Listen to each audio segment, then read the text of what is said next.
Thank you.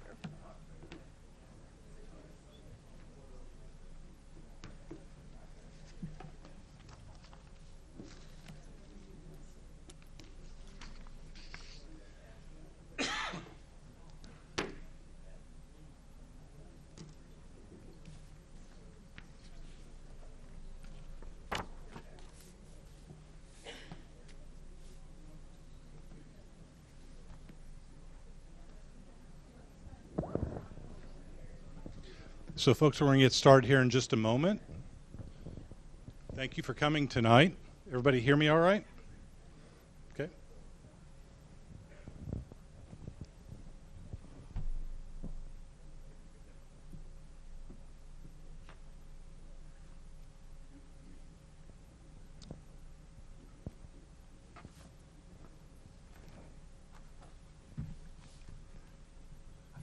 All right, let's stand and say the Pledge of Allegiance.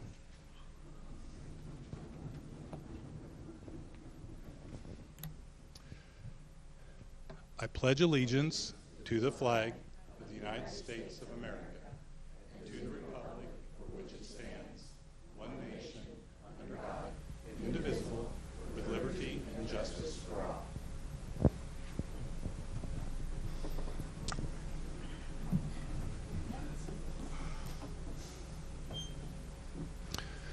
Welcome to tonight's forum for candidates seeking Cole County offices in the November 6th election. I'm Gary Castor, Managing Editor of the Jefferson City News Tribune. I'll serve as a moderator of tonight's forum.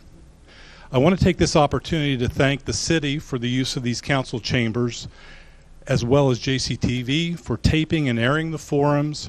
We're also streaming these forums on NewsTribune.com. Tonight, our first forum will feature the candidates for Recorder of Deeds. That forum will be followed by forums for County Clerk, Prosecuting Attorney, and Associate Circuit Judge.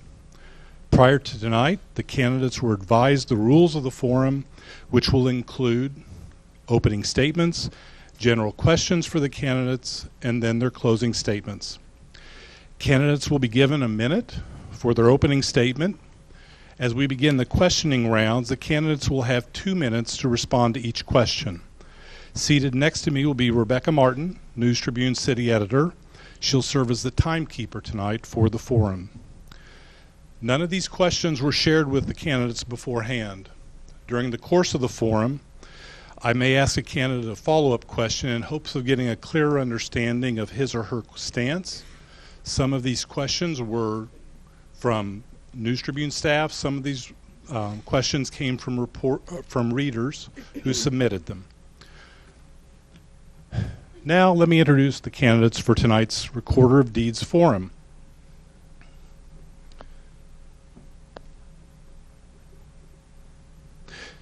To my left is Judy Ridgway. She's the former Chief Deputy Recorder of Deeds.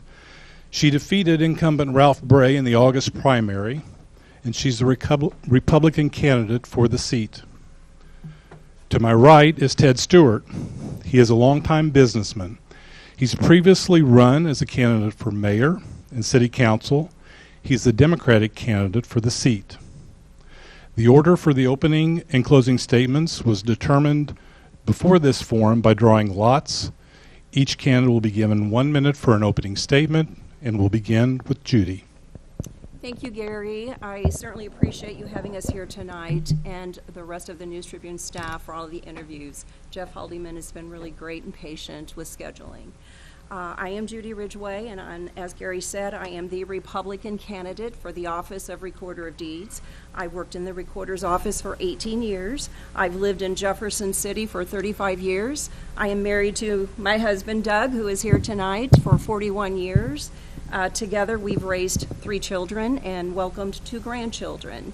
I've been involved in the community here in Jefferson City with my church, Faith Lutheran Church, for 35 years, with Scouts, with volunteer work, and I'm still involved and continue to be involved. It's been a wonderful place to raise a family. Thank you. Thank you, Judy. Ted, you're next. You know, it's hard to tell whether these microphones are high enough or not. Does this sound good? Scoot it, pull a little bit closer to your face, and it should just pull straight towards you. Oh, okay. There you go. All right, how's that sound?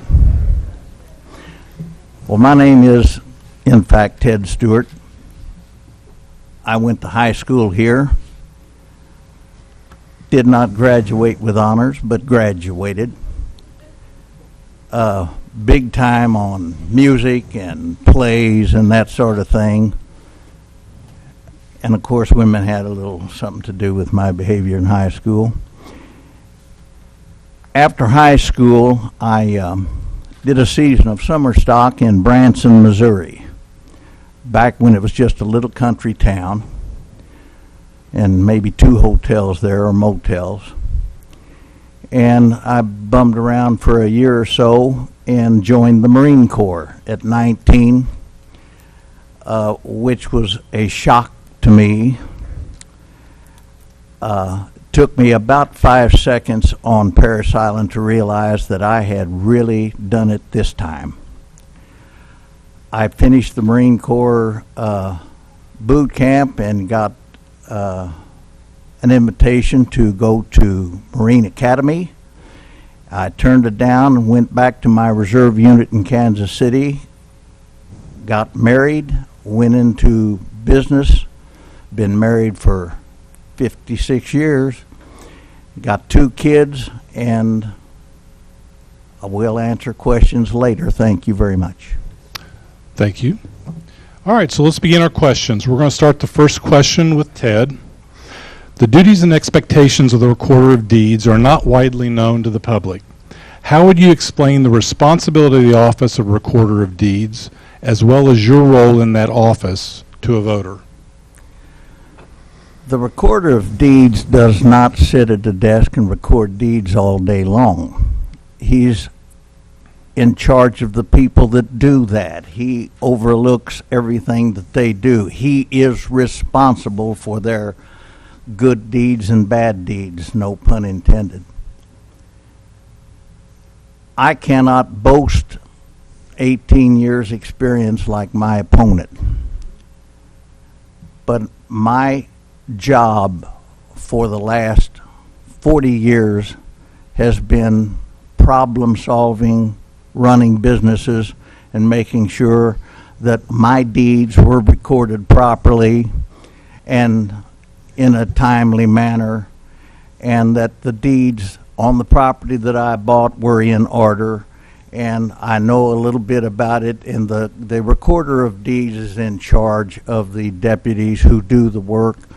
And basically a Recorder of Deeds, a chief deputy or a deputy that does that work, take your deeds as prepared by an attorney or an abstract company and make sure it's in order and record the deed properly. If it is not proper, you do not change it, you don't do anything with it but send it back to the person who submitted it to you and say, check for errors, fix this, take it to a title company if you must, and bring it back to us. That's my perception of the office, and my intention is to be fully involved with the county and county government, because I foresee problems in the future that are going to need to be dealt with, and I have promised some of the county leaders that I would assist them, and they have asked me to do so. All right, thank you. Judy, same question. The primary responsibility of the Recorder of Deeds is to record, preserve, and protect real estate documents and historical irreplaceable documents of our county. The recorder needs to embrace the Missouri revised statutes as guideposts, so that you are to ensure that everything is recorded correct and accurate. All right. Judy, this question starts with you. What skills or experience do you bring to the table that your opponent does not? I've worked in the recorder's office for 18 years. I've worked every job in the office, including chief deputy recorder. I have I'm sorry. Let's start over, okay? Okay. Pull the microphone a little bit closer to you. I'm having a hard time, and I'm thinking others may be as well. There you Do go. this? Yep, you can move that. Pull it closer to you. There we go. Okay. Start over. Yes, please. Sorry. Didn't mean to interrupt you, but No, I want that's you to be fine. able to be heard. I've worked in the Recorder of Deeds office for 18 years. I've worked every job in the office. I have written grants, procedures. I've trained the staff. I've trained the current recorder. I have worked with the auditor. I've worked with the commissioners. I was the go-to person for just about any problem that was there. I have benchmarked all of the software, all of the hardware. I was a key person in making sure that everything was merged into our system correct and accurately. I have made codes for all the many different document types that come across the office so that the data entry person can enter them in a consistent and correct manner. I think there isn't anything in the office that I haven't worked job-wise, worked at, and then eventually managed the office. I have filled in for the recorder when he's out. I have went to all of the PRIA conferences, which is records management. I've worked with all of the recorders in the state of Missouri. I've even benchmarked with recorders out of the state of Missouri. I think I've worked with everybody in the courthouse to provide a correct and accurate recordings for our office. Okay, but to redirect to the question is what skills do you bring to the table that your opponent does not? So are you saying that he does not have that experience and that's what distinguishes you, or just to clarify in my mind? I don't think he has that experience. I don't think the staff members currently there have that experience, because I'm not a person who started and just stayed in their lane. I've studied and embraced all of what the recorder does. So I do not think that my skill level competes with Mr. Stewart's. Correct. Okay. Ted, same question to you. What skills or experience do you bring to the table that your opponent does not, that would benefit the office? I'm not sure that I can make the distinction of that I'm better or worse than she is about this or that. All I can tell you is that I have done business in 7 countries, from Canada to Brazil to England to Switzerland, and 9 states in the United States, from New York to California. And when I say done business, I went there, drew up contracts, did business with people, bought property, syndicated property. I did tax-advantaged investments until 1986, when Ronald Reagan, our president at that time, sponsored a bill to make our tax-advantaged investments not tax-advantaged anymore. So that was the end of that. But it was a good ride, and I had a lot of good experiences traveling around doing what I did. Most everything that I did involved property, real property, and of course that's deeded through a recorder of deeds somewhere. And I kind of always said that I have a slightly legal background because of the kind of work that I did. And my son's an attorney here in Jefferson City, as a matter of fact. And I have been practically living with attorneys throughout my career in all the different places that I was, because that's just the kind of work that I did. So how does that experience, how will that benefit the office? Well, they have the benefit of my experience in dealing with all these types of instruments. You know, it's no big secret what the recorder of deeds does and how he or she does it. It's been there forever and ever. I mean, geez, we had one recorder before us that was there 52 years. And I happen to remember him because I've been in Jefferson City in business since, I'm going to have to say, 1960. It's a long time. And I've done a lot of property deals. So other than having experience doing what they do on the other end, there's no comparison to what I did to what she does. But in essence, it's the same thing. All right. So we're going to get a little bit farther into the weeds about the whole role of the recorder of deeds, because both of you have very divergent views as to the role of the recorder. From my perspective, Judy, you've said that the role of the office is to help prevent residents from having to pay additional expenses or having conflicts with their neighbors or families. Ted has said the staff or recorder doesn't need to read or review the documents and correct the errors. He contends the recorder is only charged with sending the documents back to the originating properties so that they can address any issues. Why is your approach the right approach? And we're going to start this with Ted. I don't have a really good answer to that, because there is no good answer to that. The fact is that a deed is either correct or it's incorrect when it's brought in, submitted to the office.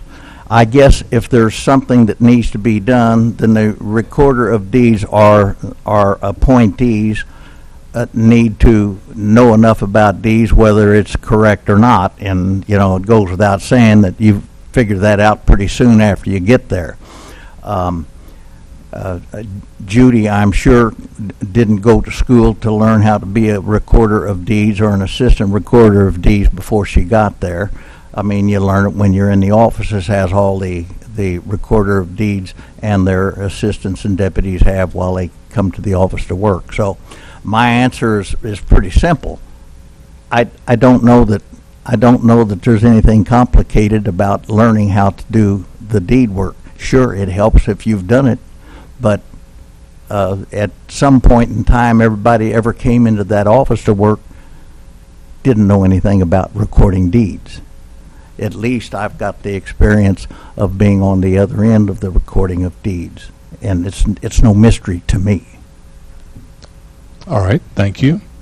Judy, same question. I obviously think there is a correct method here.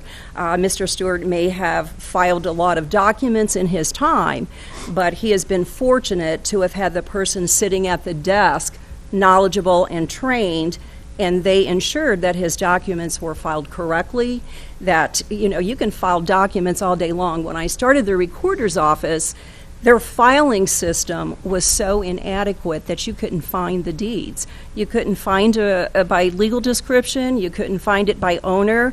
It's based on a grantor-grantee system. It's important to understand when you're looking at a document who is a grantor, who is the grantee. When you're entering a legal description, for instance, there is like a Curry's subdivision, Lot 8 Curry subdivision in Lot 2. How are we going to enter that so it can be found? If there isn't consistency and knowledge, it's actually that's filed years ago. It was filed under W.A. Curry's subdivision in Lot 2. If you're not familiar with the timeline and all of the many different types of legal descriptions and how are you going to get those filed into a consistent order so that a title company, when they do their research, they can find it. They depend on it. They issue title insurance, and if a title company comes into the recorder's office and the database isn't consistent, if there's errors, if the staff isn't trained, the title company will get sued if they miss something, because it's the recorder's responsibility to ensure that everything filed has a system, a chronological order system in place so that they can find documents. If they cannot and they're sued, the recorder ultimately will be sued, because it is their responsibility to make sure that your documents are filed. And I did attend title school to learn legal descriptions, and I have been, I'm out of time. Sorry. Next question. We're going to start with Judy. Do you believe security issues exist in how Cole County is currently handling documents? And if so, how would you address them? Yes, I do. There are security issues as far as safeguarding the integrity of someone's document. It is public record. All of the documents are public record. However, there are social security numbers on documents. Years ago, they even put birth dates on documents. Some of them have ages, addresses. And I think that it is the recorder's responsibility to safeguard the personal information of the citizens.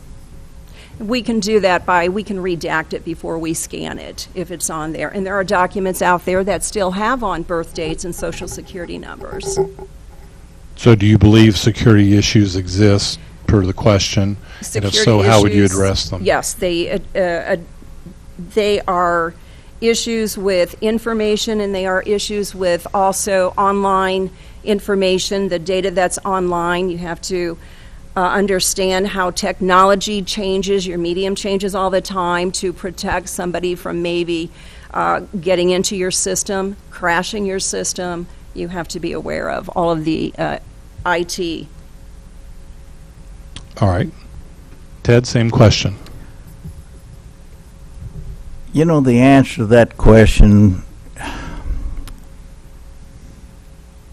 as Judy said, you know, she knows there are problems.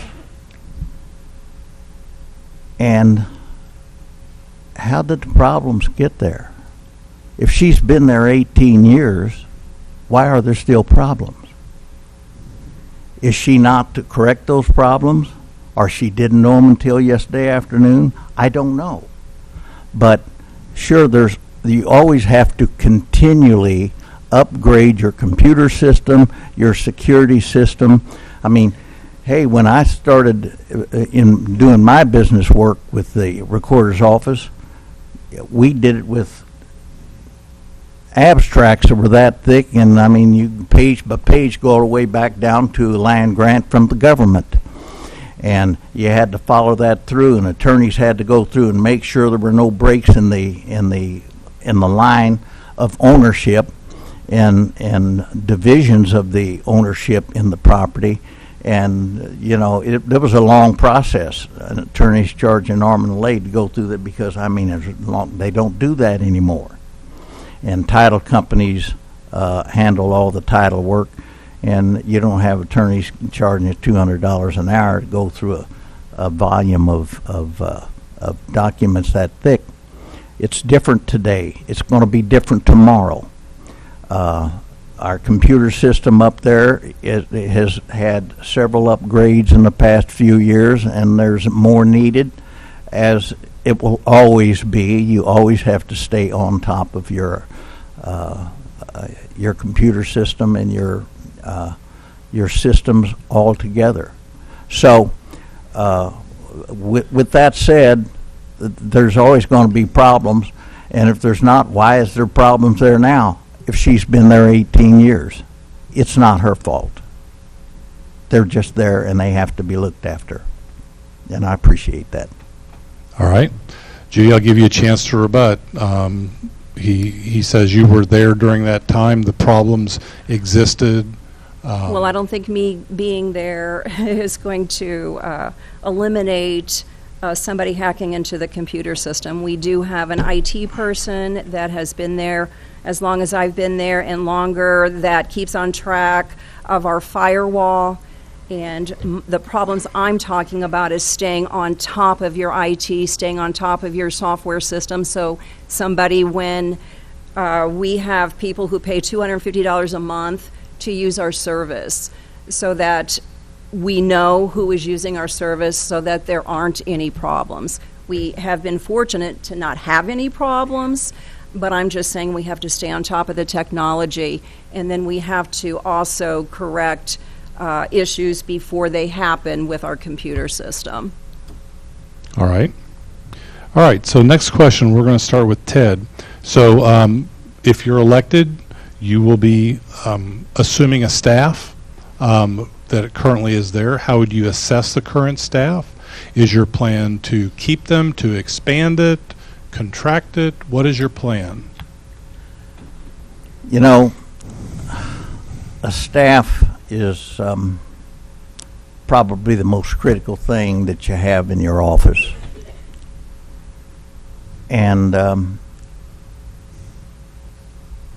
if I were taking over tomorrow, the first thing I would do is sit down with the staff, get to know them, find out how they like their job or what they don't like about it, if they intend to stay, if they have enough education built into the system so that they can stay on top of everything. And my job is not to take over the office, it's to take over the management of the office. You know, the foreman on a construction job rarely walks around with a hammer in his hand and starts putting together the lumber. Your job is to make sure everybody else is doing their job properly and make sure that they're properly instructed on how to do it and they keep their time correctly.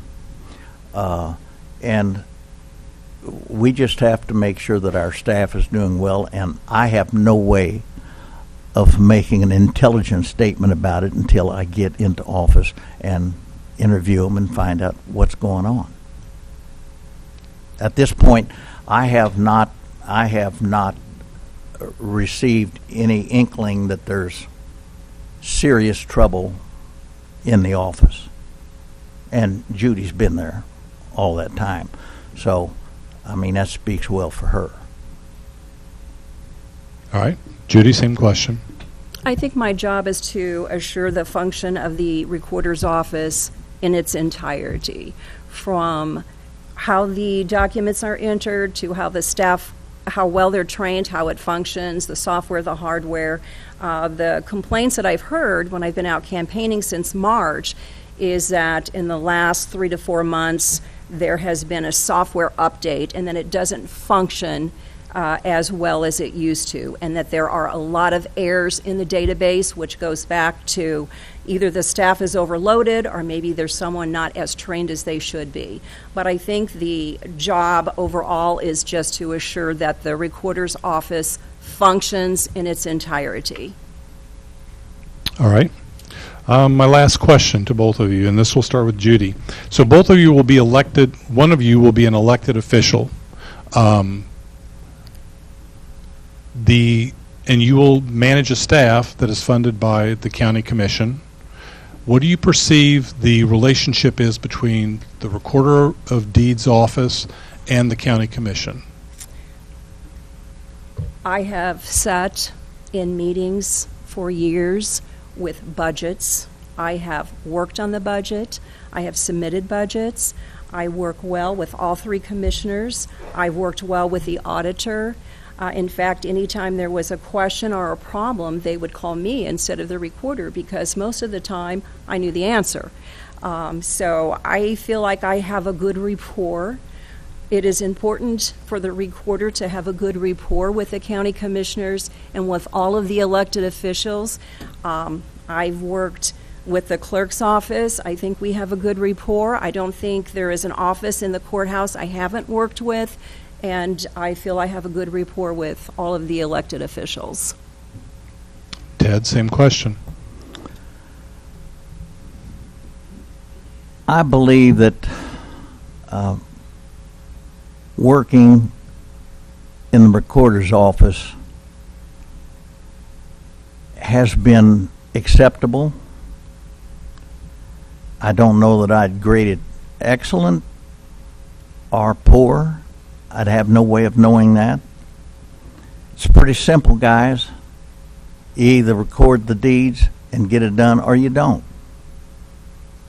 You either issue your marriage license or you don't, and it's done correctly. I don't know that there's been a serious problem up there, but you do have to work at it all the time to stay upgraded and be able to keep up with the business as it changes. And it will change and always change. And I guess the job of the Recorder of Deeds is to be watchful and to know what's going on in your office and assist the other county officials in taking care of any problem that they may have, because ours is strictly on recording the deeds.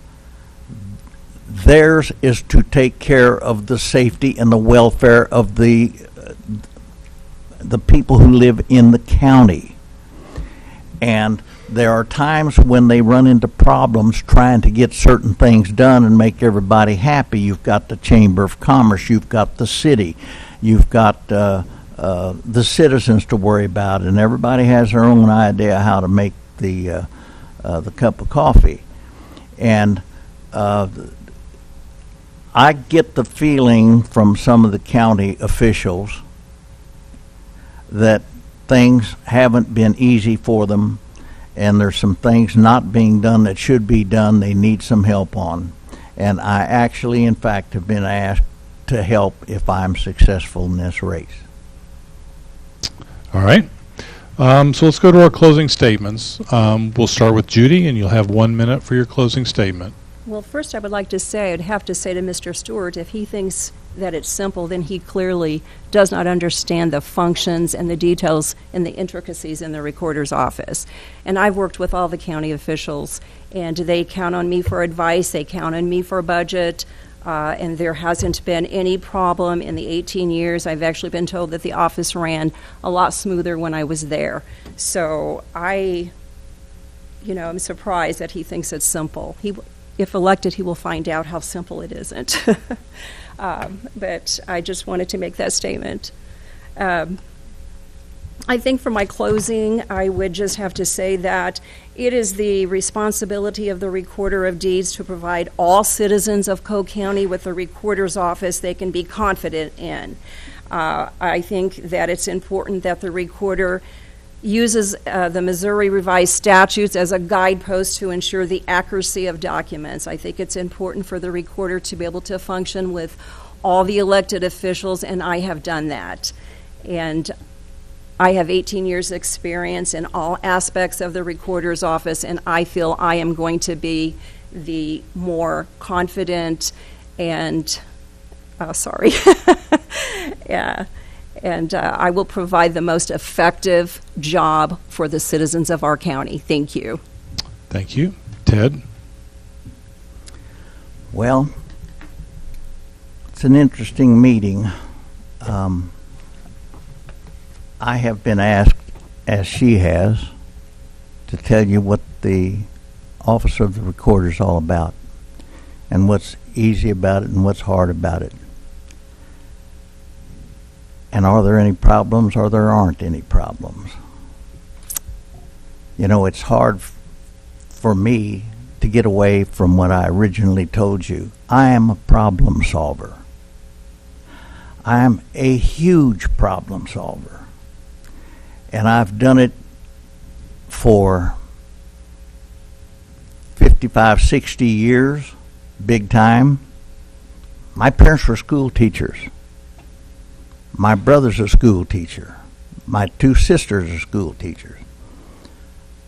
I didn't go to college. And I started out, hit the floor, hit the ground running, and did a lot of deals. Some good, some bad, some so-so. But I did a lot of deals. And did reasonably well. And I'm tickled to death with what I did, and I loved the education that I got. And I was approached by some county folks that if I chose to take a position in the county and run for it, they would love to have my help, because they know that I am a problem solver, and I will face it eye to eye, anytime, anywhere, and work out the problem.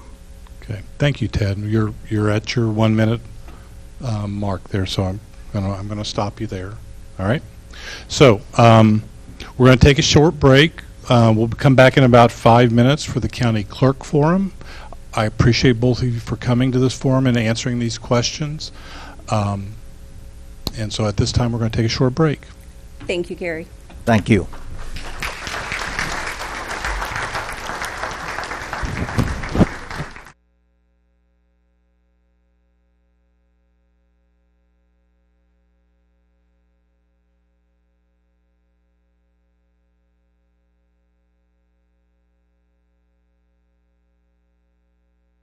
Tonight, the candidates were advised the rules of the forum. They're going to be given 1 minute for an opening statement, and then I'll begin asking a series of questions.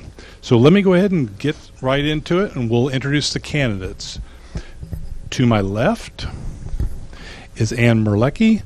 She's worked in the county clerk's office with the county's information technology systems, as well as in the finance office. She's the Green Party candidate for the seat.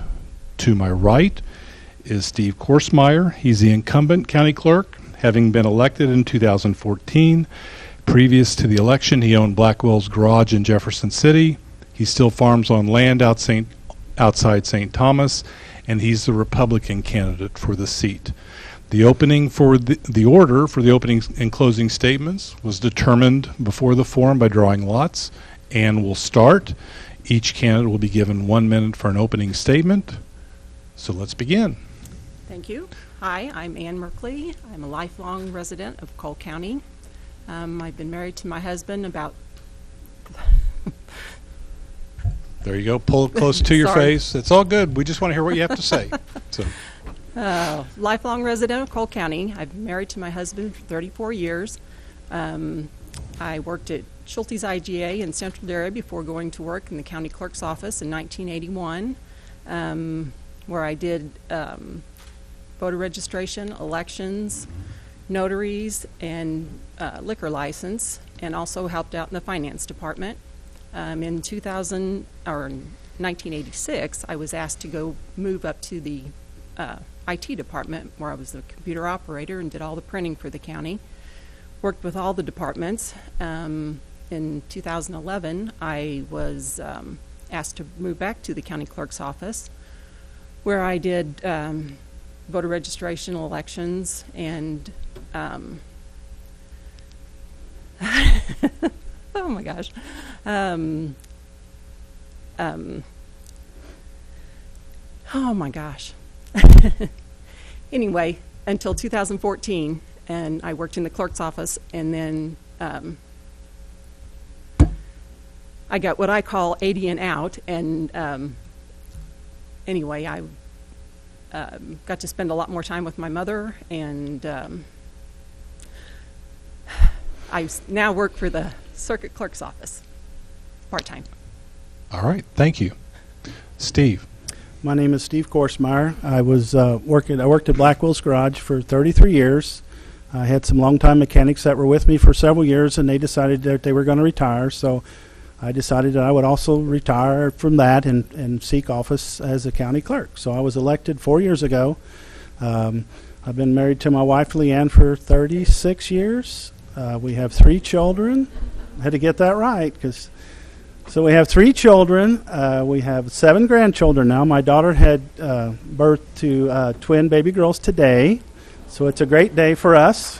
Thank you. I've enjoyed working in the clerk's office. I really look forward to getting there and working there every day. There's a lot of new things that we've done in the clerk's office. We've gotten new equipment, and look forward to another 4 years. Thank you.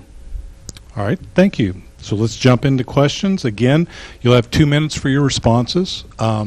When Rebecca holds up the response, just keep finishing your sentences, and we'll be fine. All right?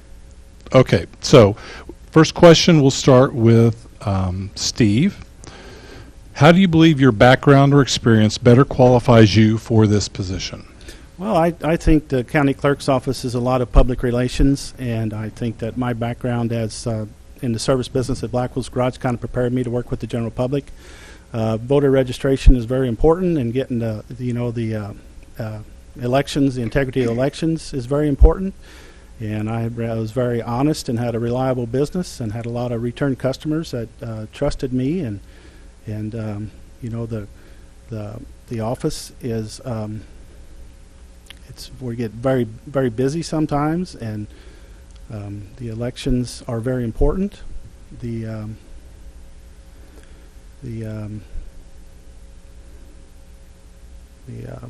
What, I lost track too. What was the question again? I don't think I even covered the question. How do you believe your background or experience better qualifies you for the position? Okay. So, of course, I've been there for 4 years, and we've had 4 years of success. So I think that really qualifies me to be reelected. But before that, at Blackwell's Garage, working with the general public and taking care of that, I think that really helps. I don't really have anything else. Sorry. It's all good. Ann. Got to get the jitters off. Repeat the question, please. Sure. How do you believe your background or experience better qualifies you for this position? Okay, well, I've been with the county, or had been with the county for 33 years. I've worked with elections, voter registration. I've worked with the receiving team, the absentee team, the verification team. I've helped set up the voting equipment. I've actually gone and voted people at the hospital on election day. Absentee voting is a big, I think, important part of the election process. I've actually done every aspect of it. I've worked with the finance office and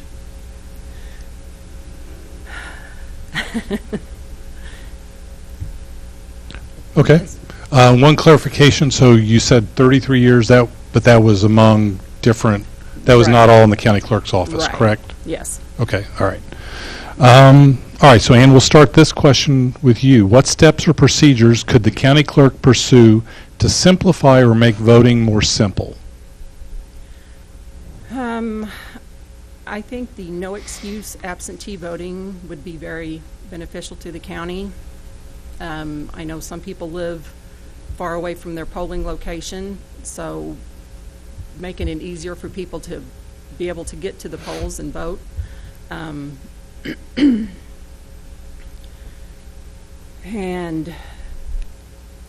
I'm sorry, repeat that again.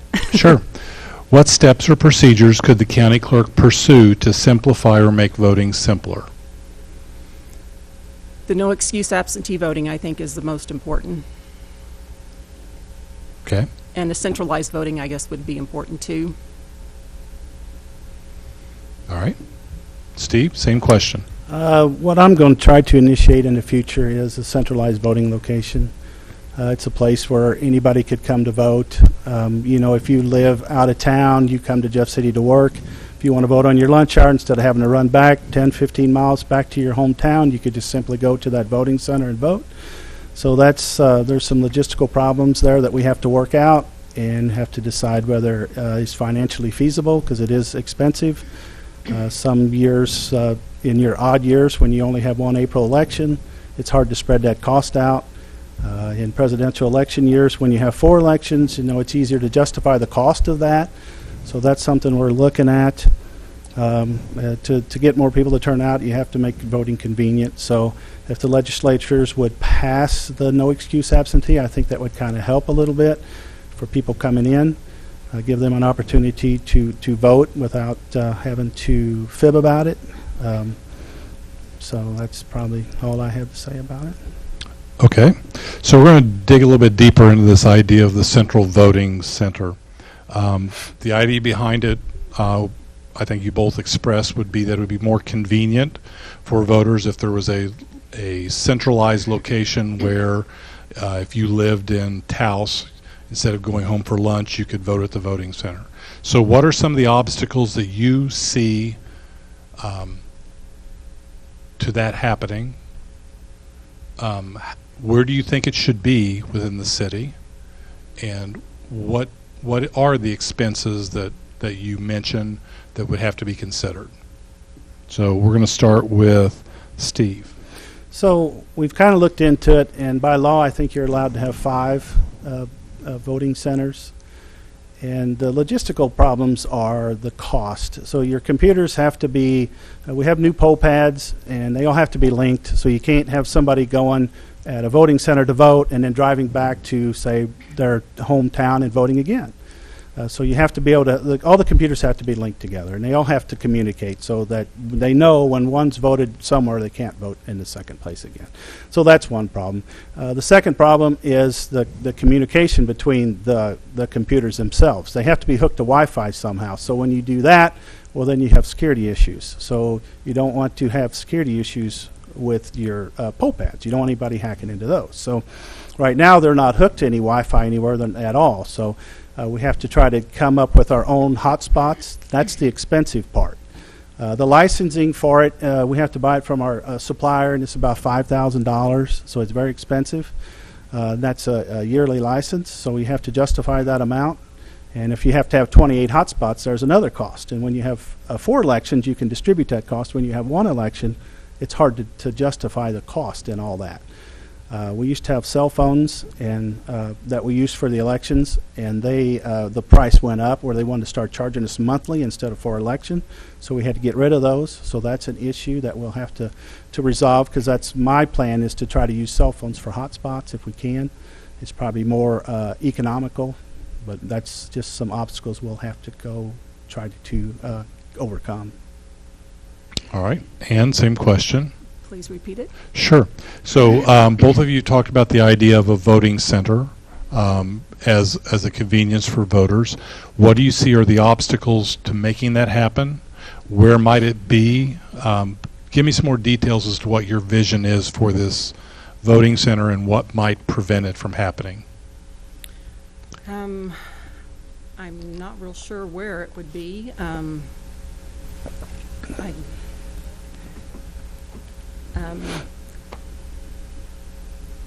There is probably getting one in each ward in the county, maybe. I don't know how that would work. I'm not real sure. Okay. All right. Let's go to our next question then. We're going to start with Ann. The county has reduced the number of polling places from 35 to 28. Do you think that was a good move or decision? Why or why not? It probably was, because it would reduce the cost for each election. Some of the precincts there were two precincts in the same ward. I'm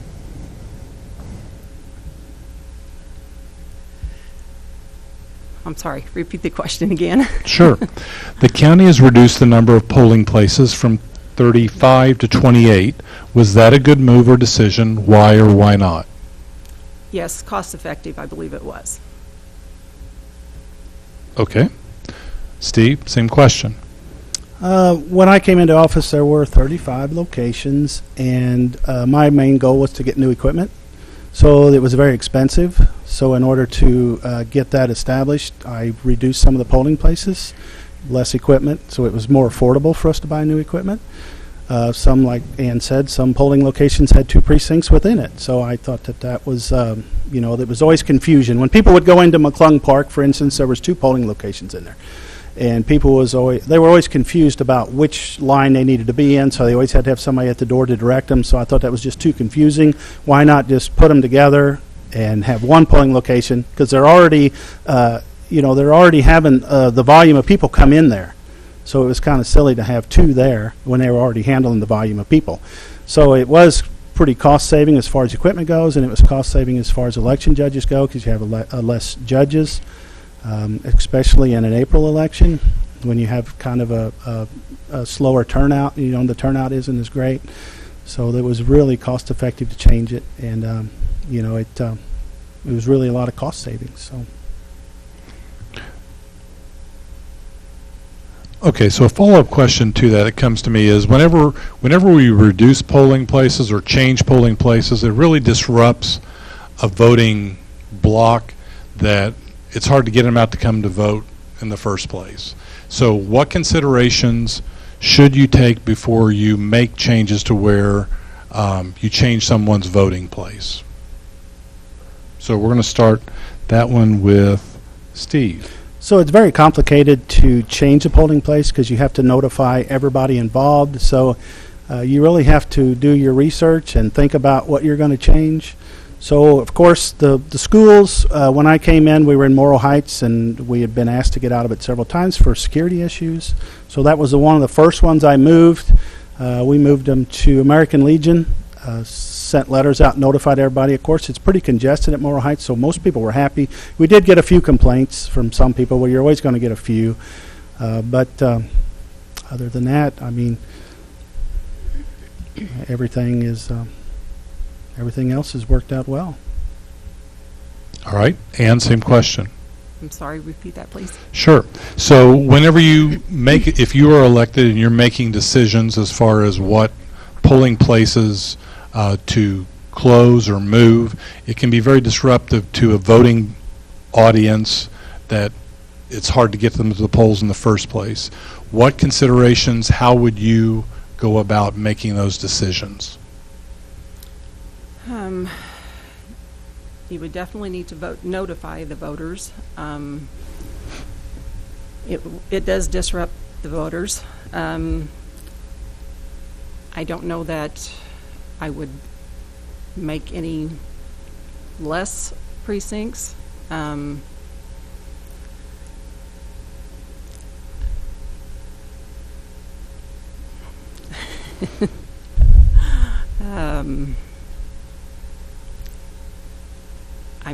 not real sure what. Okay. Next question.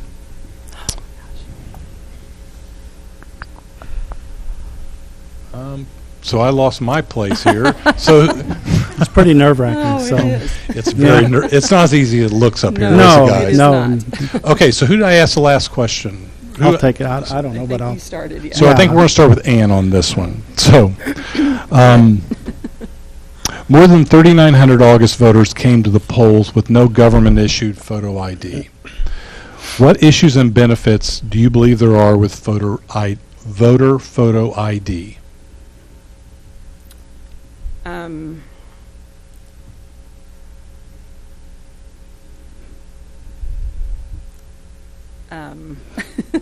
Good question. A driver's license, is that considered a voter or a government-issued voter ID? I think if you have your driver's license, tells you who the voters or the election workers who you are. So we don't have people that aren't actually registered trying to vote under someone else's name. Okay. Steve, same question. So I believe that we should have photo ID when we go to vote. It's currently being contested in court, I think, so we're not sure where we're at with it. But when a person comes to vote, we have election judges that work every election, and we try to keep them in their hometown, like in their own precinct, so right where they live, so they don't have to travel far first off in the morning or late at night when they have to get off. And they know the voters that come in. So a lot of people, they work every election. They kind of recognize their neighbors when they come in and stuff like that. But the photo ID is still really a good, because you can't hardly go anywhere and get money or borrow money or do anything without having a photo ID. So it's only proper that you would use it to vote with. So when you walk in there, there's no doubt, there's no question. The person standing before you is the person that's voting, because you can look at their picture and you can identify them. Also, the driver's license is what we prefer because it's scannable. It saves time in line when you walk through with the poll pad. It's just like your voter ID card. You can just scan it right through the poll pad, and your information comes up on there, and then they can see your picture and verify that it's you standing before them. So I do believe in photo ID. It's not an issue if you don't have it with you. We still can accept. You have to sign the ID statement. You can still vote. The last election, I think we had 3 people that voted provisional ballots, and when we got them back to the office and checked their signatures, all 3 of them counted. So I don't know that it's an issue. I mean, it doesn't really stop anybody from voting, because there's still 3 ways that you can vote. But I believe the driver's license is very important, and that's the way we should go. All right, thank you. I will clarify one statement. You're right. It is in the middle of the courts, potentially going to be appealed, but the current law is that you do not have to fill out a sworn statement as we did in the previous election. Correct. The ID statement that people have to sign, he took that away, so you wouldn't Correct. have to sign the ID statement. Correct. Yeah. Okay, so this will be our last question. The goal of the county clerk's office, I think everyone would agree, is to get more voters involved, get them to the polls. So what steps can you take as county clerk, can we take as society to improve voter participation in elections? And this one will begin with Steve. It's very hard to get people to turn out to vote. It seems like the most important race to a lot of people is the presidential race. So every 4 years you have a really good turnout. But we need to get more people involved in the April elections. Your municipal election is what affects you mostly in your hometown. Your school boards, your city council, those races affect you more than the presidential race. So I think they're very important. We went out to the schools and we did voter drives. We can get people registered, but the hard part is to get them to turn out. So we did numerous registrations all over some of the like Lincoln University campus and Blair Oaks. And we got all those people entered, and now we have to try to get them to turn out. Unfortunately, the county clerk does not have any money in their budget for advertising, so the community would have to try to do something to try to push that out. You know, I try to get on the social media and try to show people that the times and dates and everything. Try to inform people of that, but other than that, there's not much that I can do financially as far as advertising it or anything. We go out and we try to get people registered and try to get them out to vote and tell them it's important, but they don't always listen to me. So. And same question. Free rides to the polls would be good. I think Jeff Tram is trying to do that this year. Maybe get our younger people more involved. I think this forum is a good way to get people informed about the candidates, and sample ballots are good. People would get those and read them ahead of time before they get to the polls. Encourage people to get out and vote. It's like a lot of times the April is the least voted election, yes. And presidentials are usually the favorite, but need to get people involved in the August, the primaries, and it's hard because, like Steve said, you can register them, but then getting them out to vote is the problem. So informing voters, I guess, would be the best way. Okay, thank you. All right, so we're going to begin our closing statements. You each will have 1 minute, and so we'll start with Ann. I want to thank News and Tribune for this opportunity. I want to thank everyone for coming tonight and listening. I'm ready to put my 33 years of service and experience back to work for Cole County. I appreciate your vote November 6th. Please get out and vote. All right, thank you. Steve, same. I want to thank you also for having the forum tonight. I also want to thank everybody that supported me during my campaign and election.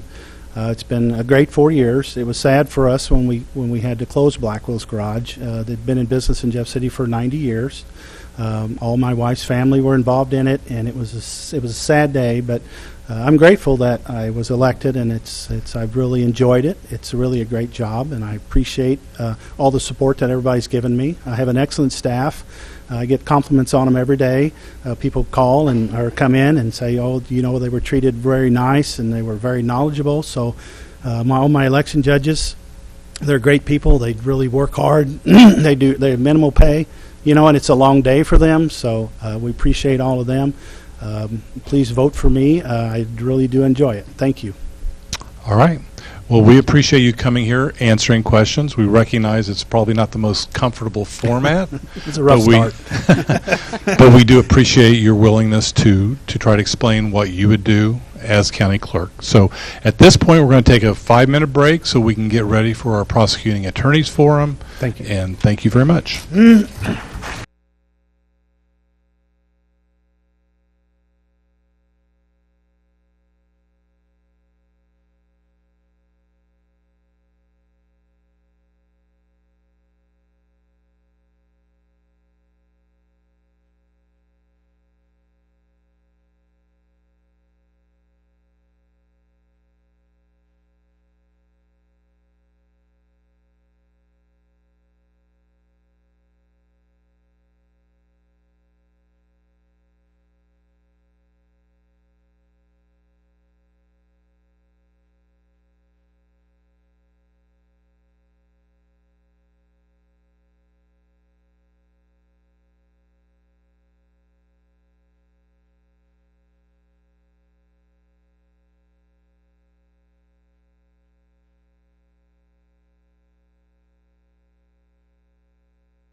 Welcome back. Welcome to tonight's forum for Cole County Prosecuting Attorney. As I mentioned in the previous forums, the candidates were advised the rules of the forum at the beginning of the evening.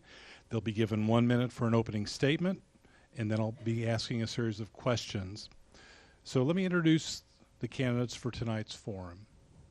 To my left is Deirdre D.K. Herner. She's founder of Herner & Associates, a Jefferson City law firm. She's been a senior staff member in the offices of Missouri Governors Mel Carnahan and Bob Holden and Illinois Lieutenant Governor Sheila Simon. She's the Democratic candidate for the seat. To my right is Locke Thompson. He worked in the Special Prosecutions Unit at the Missouri Attorney General's office. Previous to that, he was assistant prosecutor in Jasper County. He defeated incumbent Mark Richardson in the August primary, and he is the Republican candidate for the seat. The order for the opening and closing statements was determined before the forum, and DK drew the first lot, so she will be given 1 minute for an opening statement.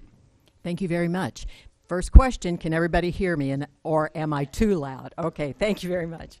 Okay, I have been asked a number of times why I am running for Cole County Prosecuting Attorney.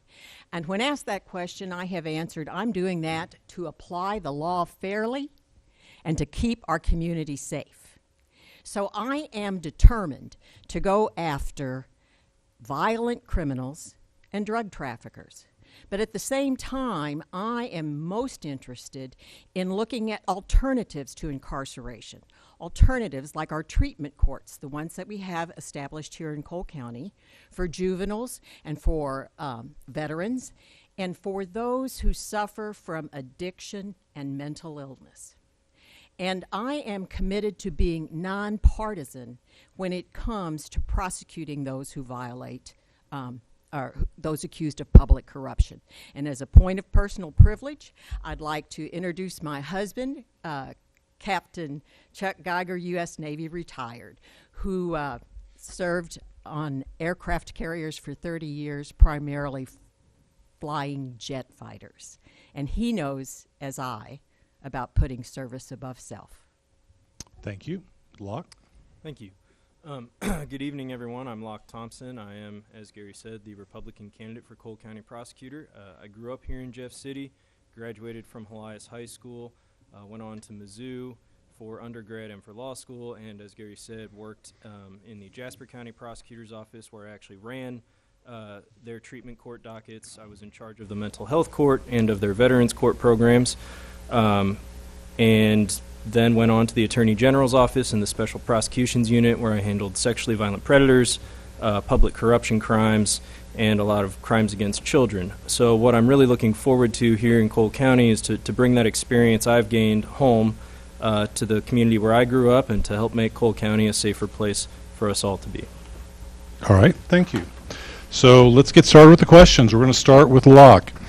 In one of the News Tribune election stories, DK suggested many folks don't understand what the prosecutor's office does. How would you explain to a voter the role and purpose of the prosecuting attorney? I would say, to put it pretty simply, that the role of the prosecutor is to do justice on each and every case. Your law enforcement agencies come to you with a case referral, and you make that determination as to whether or not charges are going to be filed. You make the determination as to what charge will be filed and what the appropriate steps are from there, what the proper punishment, if any, will be, what kind of maybe diversion does that person need. And it's all about applying the law fairly to everybody. All right, DK, same question. Yes, and I agree with Locke in all of those issues that he raised.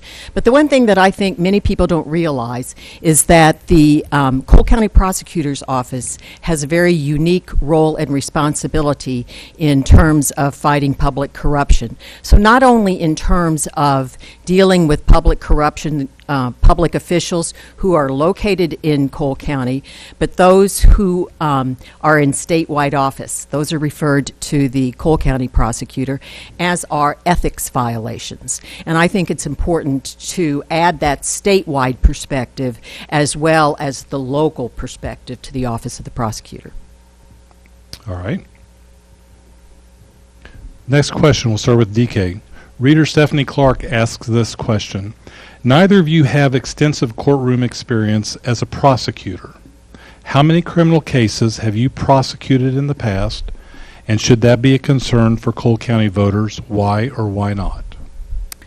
I have not prosecuted criminal cases, and I don't think that that necessarily is a concern for the residents of Cole County, because the prosecutor's office is not a one-man shop.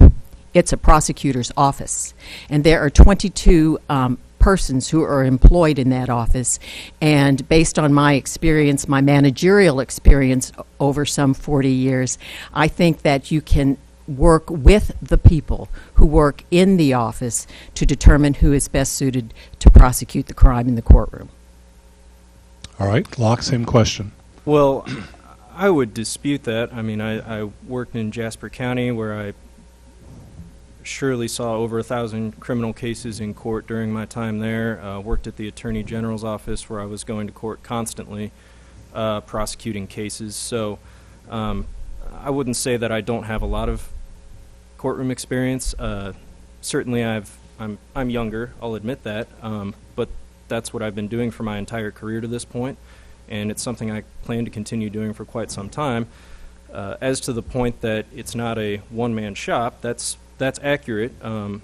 However, you know, there's already been quite a bit of turnover since the primary election in that office, and particularly with attorney staff choosing to leave. And so it's going to be very important that somebody in that office, the elected prosecutor, while it's generally an administrative role, I'm looking at probably for the first 6 months to a year, there's a very good chance that the elected prosecutor is going to have to be going into court regularly and taking a docket and understand how that works and how that runs. Okay, well, let's circle back to the question, though, Sure. because the question was how many criminal cases have you prosecuted? And Sure. you're not saying that you've prosecuted thousands of cases, correct? No, not thousands. Thousands of criminal No. cases. So how many criminal cases have you? I could go back and look at my file from Jasper County. I know it was in the hundreds that I had by the time I left there. Overall, probably saw thousands or 1,000 or so in court on a daily basis, not on a daily basis, but during my total time there. At the Attorney General's office, caseloads are a lot smaller there. I think the largest my caseload ever got was somewhere around 25 to 30 cases at a time going around the state. So. Okay, well, again, I'm going to clarify because at the Republican primary, Sure. I believe it was a That- point-blank question. Sure. How many cases had you been in a courtroom as prosecutor? And it was 8, I believe you The said? question on that was jury trials, and that's to me that means something different. Okay. Prosecuting, you know, the jury trial is the last step in the criminal process. Just because you don't reach a jury trial doesn't mean you haven't prosecuted a case. Okay. So next question will go with Locke. Is your intent to hire your own staff if you're elected or use the existing staff? Well, as I said just a moment ago, there already has been a little bit of turnover up there. I am going to have to bring in some people. To the extent that I can, I would certainly like to keep staff around, particularly support staff who have been there for a very long time, know the way things work there. To the extent that I can minimize turnover and any problems with transition, I would like to do so. All right.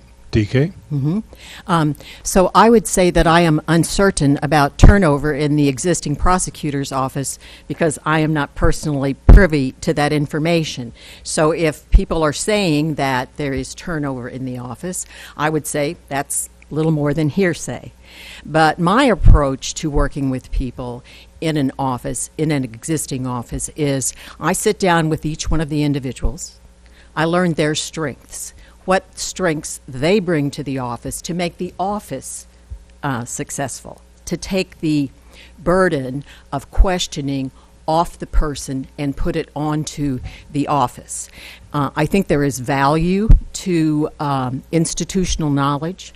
I am aware that there are investigators in the office, there are victims advocates in the office, there is a person from the Rape and Abuse Crisis Center in the office, and as Alok said, there are support staff.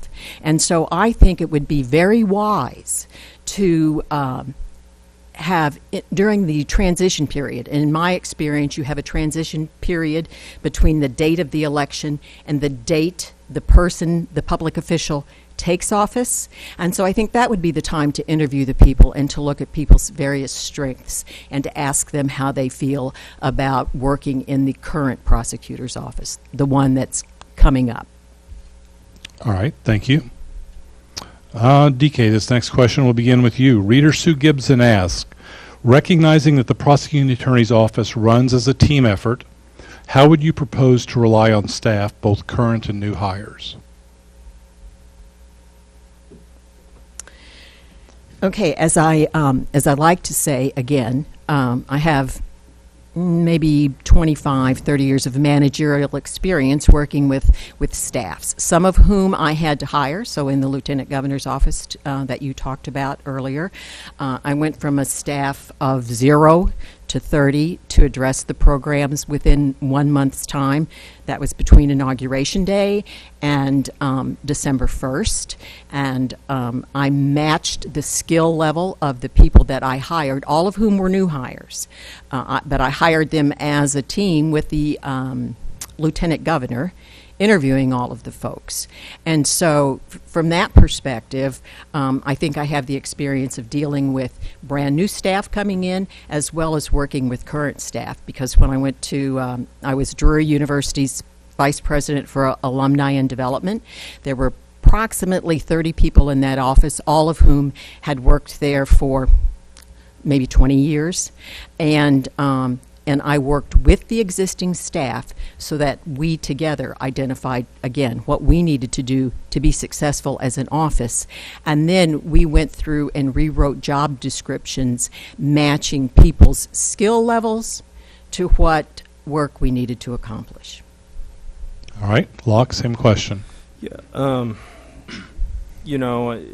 I would certainly want to sit down with everyone and figure out what the strengths and weaknesses of the existing staff are. For anyone new who comes in, same situation, and just kind of build my team that way.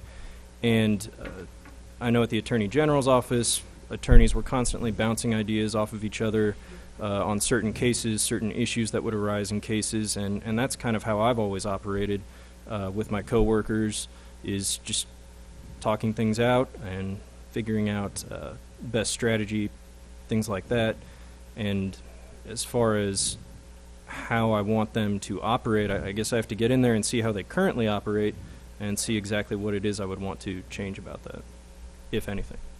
All right.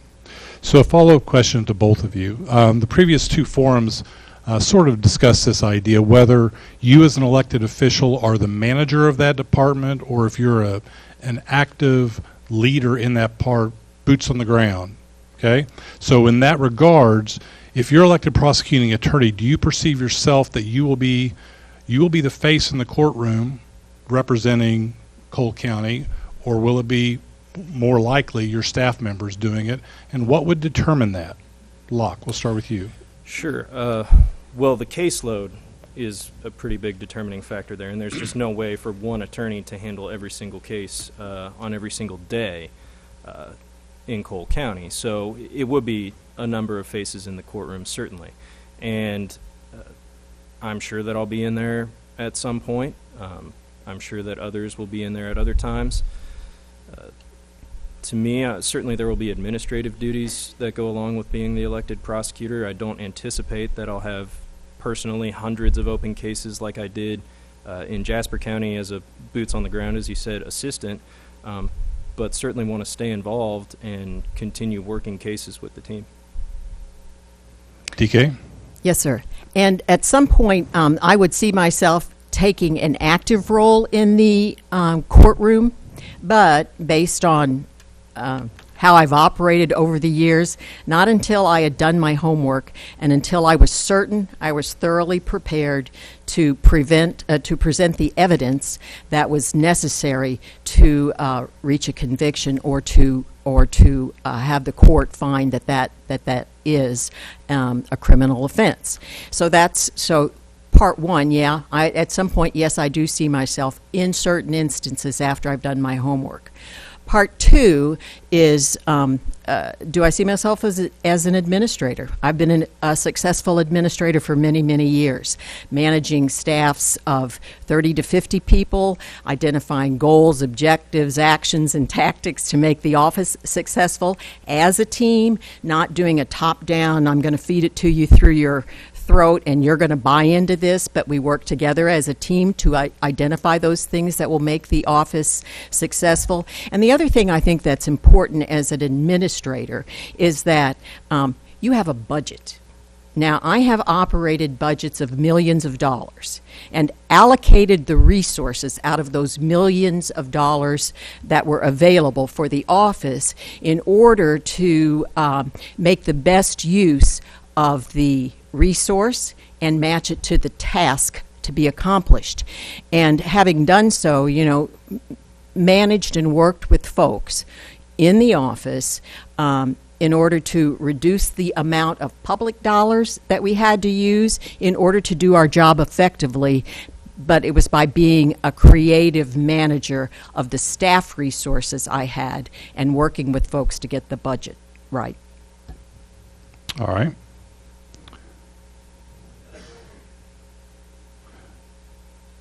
All right, DK, next question will start with you. And let me preface it by saying you both entered into the race, and my presumption as a voter is you believe that things need to be done differently in the prosecuting attorney's office than they currently are. So while I realize you don't know the staff, you've not been in the office, I'm going to hold you to this. Why did you get into the race? What do you think you would be doing differently if you're elected prosecutor than the current prosecuting attorney's office? So we start with DK. Okay. Cole County courts have established drug courts, veteran courts, DWI courts, and a program that's called a pre-trial release program. And it enables those who are accused of a nonviolent crime to return to their community until such time as their court date is held. And I don't think that the current prosecutor has taken advantage of those programs to the maximum they could be, or explored them both with the court systems and with stakeholders in the community. It seems like the current prosecutor's office is not open and transparent, and so by working with stakeholders, by working with community leaders, and by working with those in the community who probably know a whole lot more about rape or domestic violence or child enforcement, bringing them in, and so being more inclusive. And I think that's the probably the defining thing between the current prosecutor's office and myself, being inclusive and being transparent. All right. Locke, same question. Sure. Well, as I said throughout the primary, and I still say today, I think the biggest issue facing this community is drug use. And part of what I did in Jasper County was working with those treatment courts, specifically the mental health court program and the veterans court program. We do not have a mental health court program here in Cole County. That's something I would really, really like to get established and do so as quickly as possible. 80% of drug users also have an underlying mental health condition, and so what you see a lot of the time are individuals self-medicating who end up in prison who maybe don't really need to be there. They're not bad people, they're sick. And that can go a long way, I believe, toward addressing the overcrowding that we're seeing in the state prison systems and in our county jails around the state. Additionally, I think that there has been maybe not the best charging decisions always being made in the office, and I understand that, not every case is perfect and you're not going to get it right every single time, but there seems to have been a pattern currently of either undercharging on some offenses or overcharging on others, and just making sure that we're going through the cases carefully and concisely and getting the call right the first go around, so that you're not dismissing cases down the road because you can't meet your burden of proof. All right. Next question, we'll start with Locke. At times, there's a substantial backlog of cases in the circuit court system. Does the prosecuting attorney's office have a role in addressing that backlog? If so, how? Certainly. There are a lot of factors that go into why we have a backlog of criminal cases. Criminal justice system tends to move pretty slowly as it is, but there are certainly things the prosecutor's office can do to speed up the process. Number one, specific to this county, is cases were not being taken in front of Judge Beadham. That is something I intend to change to make sure that all 3 circuit divisions are being utilized to the full extent that they can. Also, getting discovery out on time to defense attorneys is vital a lot of the time in getting either someone a guilty plea or getting the case resolved in some other way. What you see a lot are defense attorneys who go into court, they don't have the discovery, they don't know what the police report says, and so when they go to visit their client in the county jail and their client says, well, what am I looking at?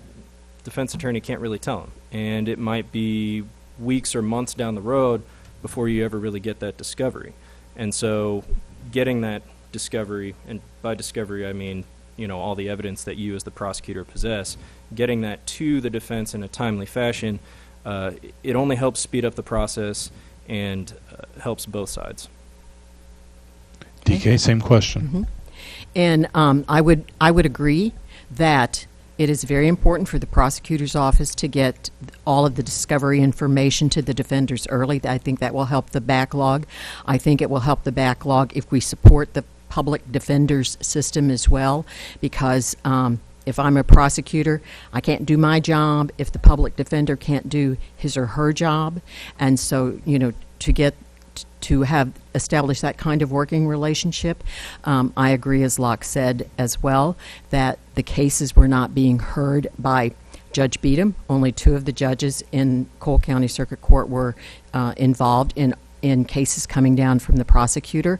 And I think part of the backlog stems as well from charging and placing people in incarceration for lower level crimes instead of focusing on the violent crimes and the drug trafficking on which we should focus. And by bringing everybody in to sit in jail or charging everyone, you create a backlog. All right.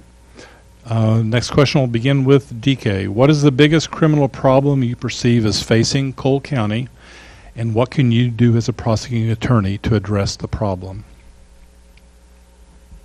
Okay. I understand that there are 2 very big problems in Cole County. The first being drug trafficking, and there is a drug problem in Cole County, and it is not isolated in one part of Jefferson City. It is kind of all over the community, and I think we need to be honest with the citizens about the drug problems that we have in our community.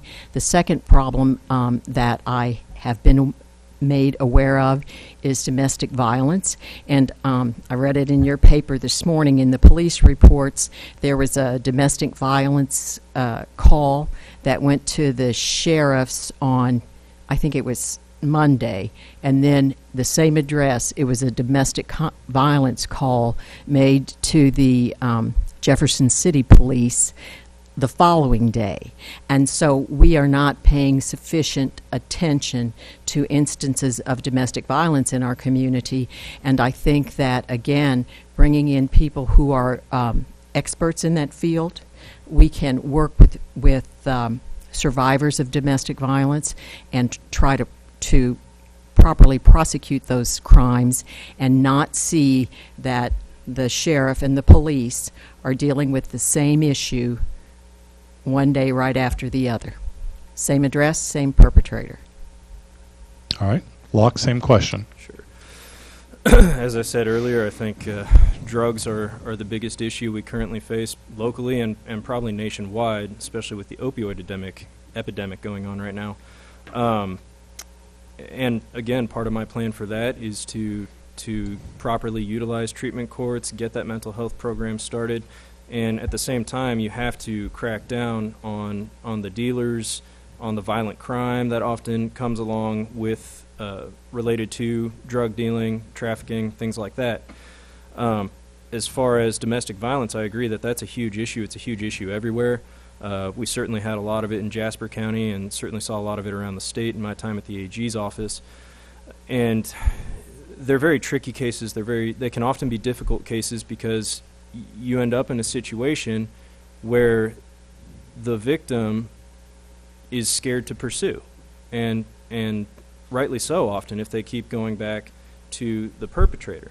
And I'm thinking of one specific instance in Jasper County where an individual kept coming in, it seemed like every other month, with a case against their significant other, and the case would come in, and like clockwork, the next week the victim would come in and file the drop charge paperwork, didn't want to pursue, and eventually it got to the point where they came in one last time on the final case, and we said no. Sorry, at the end of the day, you may not want to go forward with this case, but we as the prosecutors have discretion to move forward with it. If you don't want to be a part of it, that's fine, but we're going forward with this case either way because that's the right thing to do. All right. Next question, we start with Locke. Reader Stephanie Clark asks, how do you see the relationship between the prosecuting attorney's office and law enforcement, whether that be JCPD, Sheriff's Department, LU Police, Capitol Police, in terms of reducing crime and keeping violent criminals off the streets? Well, certainly you're always working as a team with the law enforcement agencies. They bring you the case, and you make that decision on whether or not to file. And I was actually speaking to the Police Officers Association last night, and I made the point that, I can't do my job as a prosecutor without you guys doing your work and bringing me the case. And at the end of the day, your work doesn't really mean an awful lot if I, as the prosecutor, can't close the deal and get the guilty conviction. So it's really all about working together as a team, trying to get all your ducks lined up in a row.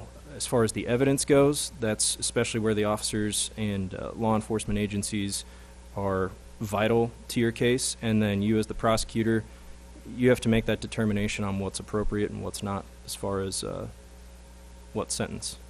So. All right, same question, DK.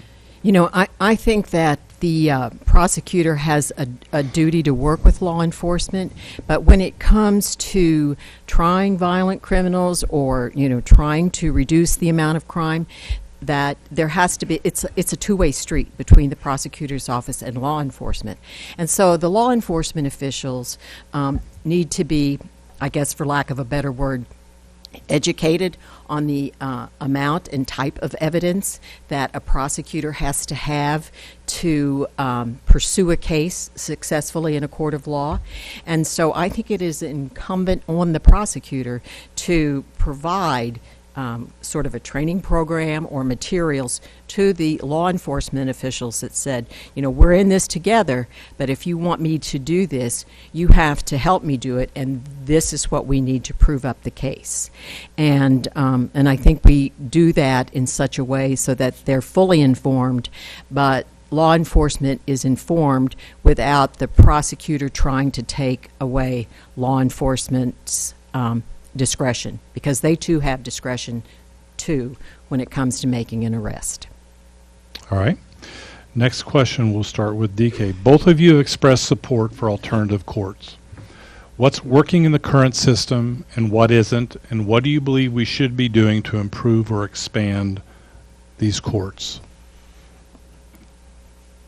Okay, I have studied the alternative court programs that we have, and each of them have some mental health component involved with the drugs, the DWI, and the Veterans Courts.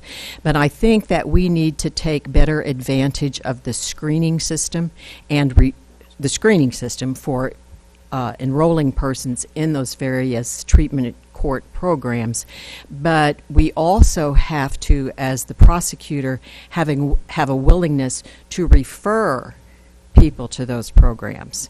And so I think that, it is incumbent upon the prosecutor to work with the person who has committed a crime and say, this option is available for you. How can we get you to this various option? All right. Locke? Yeah, while I was in Jasper County and working with their treatment courts, that was actually my role, was to screen them, at least from the prosecutor's end, go through criminal history, things like that, and determine whether or not we felt that that individual was a good fit for the program. Also, they also have to go through stuff with probation and parole and social services, things like that, before, we put someone in that program. I think the biggest issue we've seen here is just a reluctance from the current prosecutor's office to really embrace and utilize these programs. I think that you need to really target individuals who are not high risk for violent reoffending, who are not dealing, but people who are committing these lower level felonies, typically, where it's pretty obvious that either they've got just an addiction issue or they're stealing to feed their habit or something like that. All right. Last question. We'll begin with Locke. Sure. What would you bring to the office that DK would not? Really, it comes down to the experience I've gained as a prosecutor in Jasper County, my experience working with these treatment court programs that I'm adamant about pushing more here, the experience I've gained around the state as a special prosecutor on some really difficult and disturbing cases, and that, at the end of the day, I think is my big advantage. Going into a prosecutor's office, knowing what it takes to prosecute a case, my familiarity with the criminal code, and just my ability to spot good prosecutors and create a good team around me. All right. DK, same question. What would you bring to the office that Locke would not? Managerial and budgeting experience from years of doing that, bringing through budgeting, allocating the resources of the office of prosecutor to the people who work in the prosecutor's office to achieve the best outcomes. The managerial is sitting down with a staff of 20 people, 22 people to teams don't just show up. You have to create a team. And so, you have to, as a manager, work with people and to bring the best out in them. You're not entitled to cooperation and trust. You have to earn cooperation and trust from the people that you work with. And so I've managed to do that over a number of years. And I think I bring that to the office, that managerial and budgeting experience. I also bring legislative experience. I know what it takes to get good laws passed. I've seen good laws written and I've seen bad laws written. And I know that just about 3 years ago, I think, they completely rewrote the criminal code in the state legislature. And so I think that they have now recognized there are some problems that they had, and so I think it would be it would well serve the citizens of the state of Missouri and Cole County that through the legislative process we really focus on how the criminal code's written and what its strengths and weaknesses are. All right. Okay, so that concludes our questions for you tonight. At this point, I'll offer you an opportunity to have a closing statement, and we'll begin with DK. So I'd just like to say that about the majority of my 40 years of experience has been as a public servant. And if I'm elected to serve as the Cole County prosecutor, I will continue to be a public servant. And I will bring transparency to the office, and I am committing to keep the public who elected this person informed of what goes on in the prosecutor's office. And I also think that I would fairly apply my prosecutorial discretion. And so I think I have a bit of maturity and wisdom that I bring to that discretion, having exercised it over a number of years, realizing that who, what, and when is charged with a crime has a whole lot more impact than just on the accused. It is his or her family and his or her community, and I think those are extremely important things that we look at when we serve the public and we have a duty to the people of Cole County. Thank you. Locke? Sure. Well, first, Gary, thank you, and thanks to the News Tribune staff for putting this event on for us this evening, and thank you to everyone who showed up tonight. It's always great to see people engaged in the community and who care about who they elect. As I said, I bring a lot of varied experience in prosecution back home to Cole County. This is where I grew up. I care about this place. This is something I plan to do for a while, and just helping make Cole County safer again. I don't like seeing shooting on the news any more than anybody else does, and it's gotten worse over the past few years. There's no denying that. I'm just ready, eager, and excited to get back out here and make a difference. All right. Well, we appreciate you both coming tonight, answering our questions, and we wish you both luck in the election. At this point, we're going to take a 5-minute break, and then we'll come back with our Associate Circuit Judge candidates. Thank you very much.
Yes.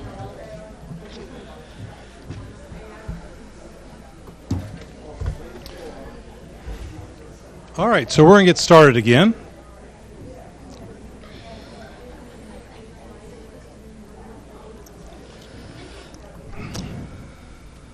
So welcome to tonight's candidate forum for Cole County Associate Circuit Judge. Prior to tonight, the candidates were advised the rules of the forum. They're going to be given 1 minute for an opening statement, and then I'll be asking a series of questions for the candidates.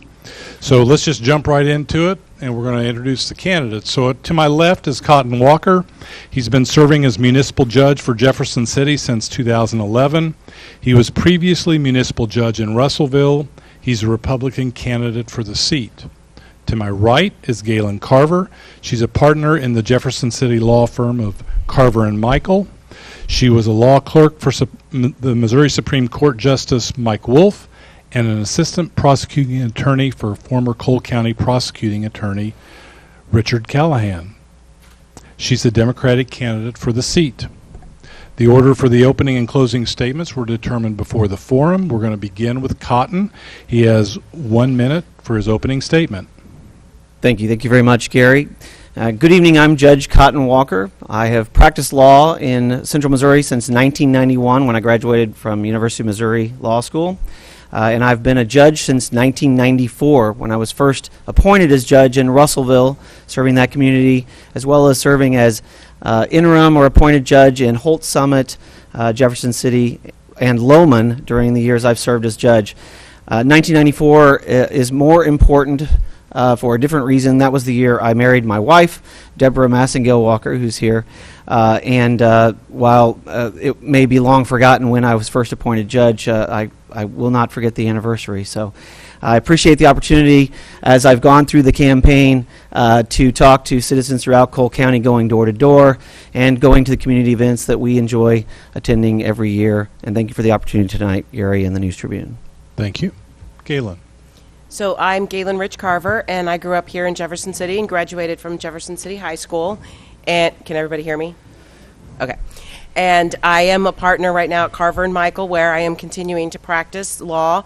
And I have both, I practice in both the criminal area as well as the civil area, and do a wide range of civil practice, both from family law to probate, rent and possession, that type of, and various other type of civil areas. And then before that, I was an assistant prosecuting attorney here in Cole County. And then before I went to law school at St. Louis University, where I met my husband, and we moved back here then after law school. And we have two children who attend Jefferson City Public Schools. One is in high school, and the other one is at Simonson. So I want to thank the News Tribune for hosting us, and also want to thank everybody for being here today. All right. Well, let's jump into it and get started. We're going to start with Galen. The Associate Circuit Court handles thousands of cases annually, both criminal and civil. What background do you have that would help you deal with the volume and diversity of cases you would face? So a little more than half of those cases are criminal, and those criminal cases include all levels of misdemeanors and all levels of felonies, even up to A felonies, because if they don't go through the grand jury, they all start in associate level first for there to be a preliminary hearing or a preliminary determination that there's probable cause that a crime has been committed. These are exactly the kind of cases that I handled from the very beginning, and both in law school as a Rule 13 certified law student, and then also as an assistant prosecuting attorney, where I basically kind of learned the trade actually in front of Judge Sodergren in associate court, doing bench trials, preliminary hearings, arguing on motions in limine, motions to suppress, and then I also did jury trials. So being able to do jury trials in particular on the criminal side, both from the prosecutors representing the state, but then also in private practice representing individuals or defendants that are charged with a crime, being able to do jury trials on both sides and understanding rules of evidence and being able to understand and quickly determine whether or not something should be suppressed. These are the kind of skills I think that I have that are going to be needed in the Associate Circuit Court, in particular with criminal. Then when you talk about civil cases too, which is a little less than half those cases, all the types of cases that would appear not only in associate courts but also in circuit courts, I've done a lot of them in all different ranges, and I have a wide range of legal experience from having done a pretty broad area. There's some areas, of course, that I don't know, some particular civil areas, and I think that what makes a strong judge is one that is a judge that's willing to say, gee, I don't know about this particular aspect, and go out and learn about it. But I've done everything from family law, guardianships, adoptions, even initiative petition ballot challenges. All right. Cotton, same question. Thank you. Yes, the Associate Circuit Court was properly defined by Galen as to what the caseload is, and as far as the caseload in the criminal division, especially the experience that I have in municipal court and especially in the Jefferson City Municipal Court, we handle about 10 to 11,000 cases a year in this division of the 19th Judicial Circuit, and it does take more than just knowing how to handle the case from the other side of the bench to know the management responsibilities of a judge, that is responsibility for the court staff, and then the role between making sure that the citizens understand an independent judge has a role between the prosecutor and the defense, and that the judicial branch needs to be strong and independent in managing that docket. We've developed some tools in the municipal division to handle that type of caseload, and we do it in a docket that only has 1 day a week court.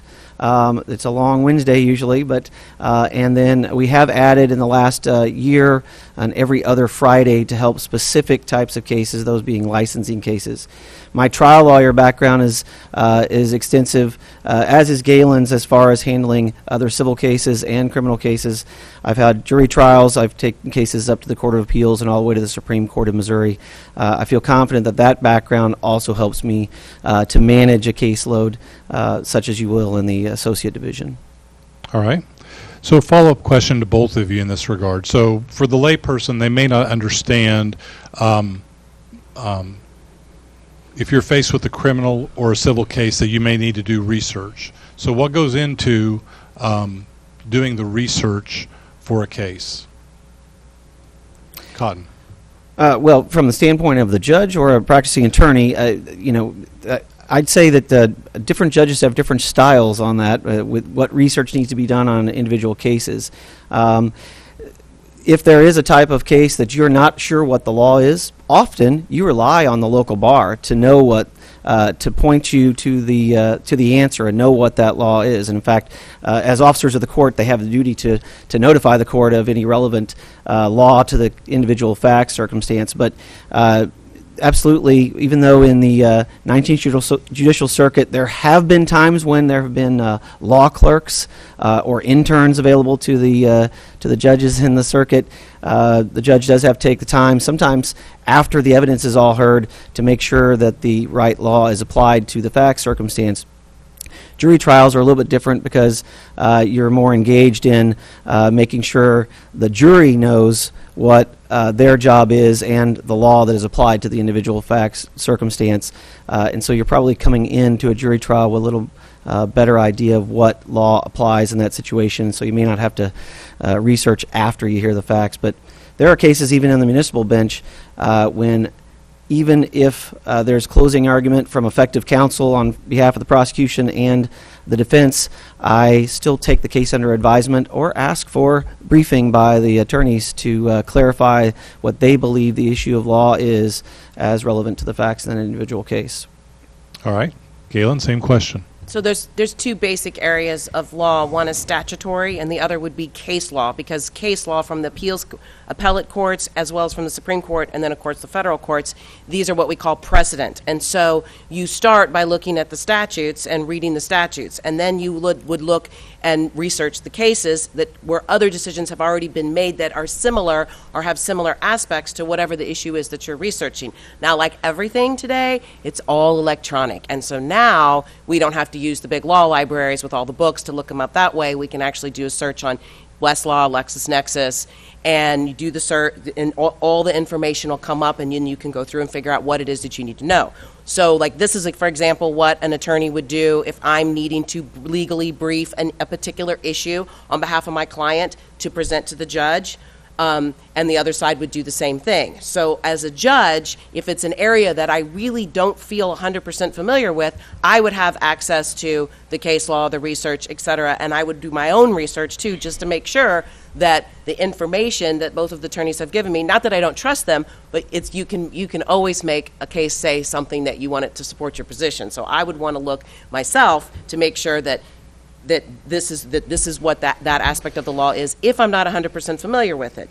And using the two legal briefs that were provided maybe by both of the attorneys as sort of a starting point. Okay, I'm going to look at this case, I'm going to look up this case, I'm going to read each of these two separate cases that have been cited myself so that I can understand exactly what the law is on that issue. All right, thank you. All right, next question, we'll start with Galen. Reader Sue Gibson asks, describe your experience with jury trials. How many of you argued, and what types of cases? Okay, that's a very good question. I think that jury trials is something like most attorneys that are litigators that practice in the civil arena will say that most of their cases are probably bench trials. And bench trial means that you're trying your case in front of just the judge without a jury. In criminal, now in most civil cases, they always have the right to a jury, but a lot of times they don't do that, and so most civil cases are going to be just in front of an actual judge who makes the decision. But criminal cases, including misdemeanor cases, the defendant always has the right to a jury. And so the ability to be able to understand doing a jury trial, because it is a lot more complicated than a regular bench trial. And so I would say I've probably had, 15 to 20 jury trials, in criminal jury trials. Some of those have been, probably a little more than half were when I was in the prosecuting attorney's office, and then the other half has been when I was as a defense attorney in private practice representing somebody who's charged with the crime. Not all cases go to jury trial. I think the percentage is probably about 10% of criminal cases will go to actual jury trial, because usually something's worked out before then, or decisions are determined based upon motions in limine or motions to suppress, all of which I have done in court. And so the ability to have the fact that I have the experience of being both a prosecutor and representing the state, as well as being a private attorney representing defendant on the other side, I think is a very important aspect that's going to help me as an associate judge, where most of those cases will be misdemeanors, some will be felonies, but at least at the preliminary hearing stage. But the misdemeanor defendants have the right to a jury trial if they want. Same question for me. Hang on a second. Okay. Let me make sure we've answered the question completely. How many have you argued? Yeah, she. Yeah. Oh, I'm sorry. Did you answer that? Yes. Okay. Okay. Yeah. All right. Just checking. I said That's I think fine. I've had about 20, been a at long least 20. night. I mean, Okay. it's hard to. All yes. right. It's all good. Cotton, yes, Yeah. it's your turn. So, no, I'm sorry, I didn't mean to cut in. I was just making sure you didn't skip me on that one. I've actually had about 15, or I've probably had about 24 jury trials in my legal practice. Most of those were civil jury trials. Being a civil practitioner, and because I've been a judge, I don't practice criminal defense anymore. I've had attorneys work for me through the last 20 years who've practiced criminal defense and had jury trials. But my jury trial experience has ranged from trying cases in Cole County, in the federal courts here in the Western District, as well as in in St. Louis, and in some of the surrounding counties, as well as in Greene County, where I started my law practice right out of law school for a couple of years. And Galen's right about that, having that experience, because as I briefly mentioned, when you're talking about researching cases, when you take a case to a jury trial, every lawyer involved, the judge, the plaintiff or defendant, or prosecution and defendant attorneys, they are usually well versed on the laws that are relevant to that case, and it's actually very exciting. That and taking cases to the Court of Appeals, when even though you're sitting before a bench of Court of Appeals judges that you think is very learned and experienced, you know, if you're involved in a jury trial or you're involved in a Court of Appeals case, you know, as the attorney, you know as much about the law and the facts as anybody else in the room. And so that, I believe Galen's right about that. That having some jury trial experience in both criminal and civil is important for a judge to have that background. All right. Thank you. Cotton, we'll start with you on this question. Due to the high volume of cases, there are times when a backlog exists. What steps would you take to try to limit the amount of backlog in the court?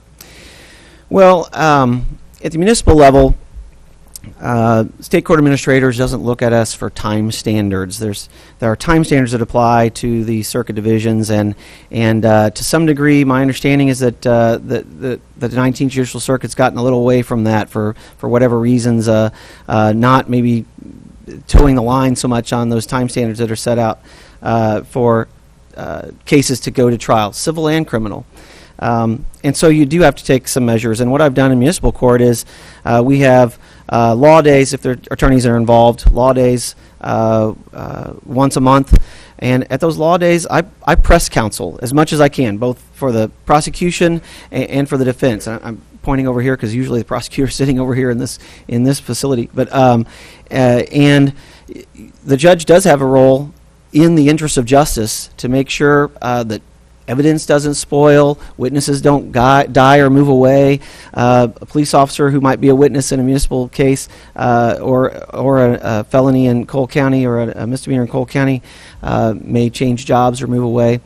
So you do have a job in keeping the wheels of justice moving. And so there are ways to do that, and one of them is to press attorneys on that and pay attention Pay attention to the time that a case is managed. The other thing you can do is, and it's something that I've done with adding the every other Friday docket in this court, is that is take certain cases that take a little time, that you want to spend a little time with the parties, the defendant, or whether they're in this court, they're usually pro se, not always, but that means they represent themselves. But take those dockets and make specific dockets for those types of cases so that you can move faster with your bigger dockets that are usually the arraignment or the pretrial hearing dockets. So, All right.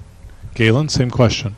So my experience with Judge Sodergren's courtroom is that he actually does a really good job, considering that he carries a larger caseload than any of the other judges, partly due because he also handles traffic and small misdemeanor cases. But he has this already kind of set up really well as far as managing his dockets, in the sense that he has a specific day that's set for bad checks, a specific day a law day that's set for criminal non-support, a specific time set out for traffic matters, a specific time set out for driving while suspended or probation matters, specific days that he sets out for bench trial dates or for preliminary hearing dates. And so to that extent, I think that he does a really good job of managing his dockets.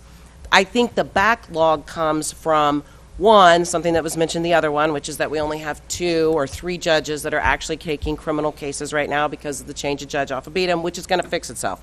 The other issue is that we're a little short. I mean, we have a great security system at our county, but we can barely do 2 jury trials at the same time because we only have 2 jury rooms, and one of those jury rooms does not even have a bathroom. And so I think that one way that we could solve some of the backlog as far as like people waiting to get to trial is, one, we need to fix the facilities such that we can actually have more than 2 jury trials going on at a time. Another issue is that because I do have the jury trial experience, I could actually do jury trials in the associate division.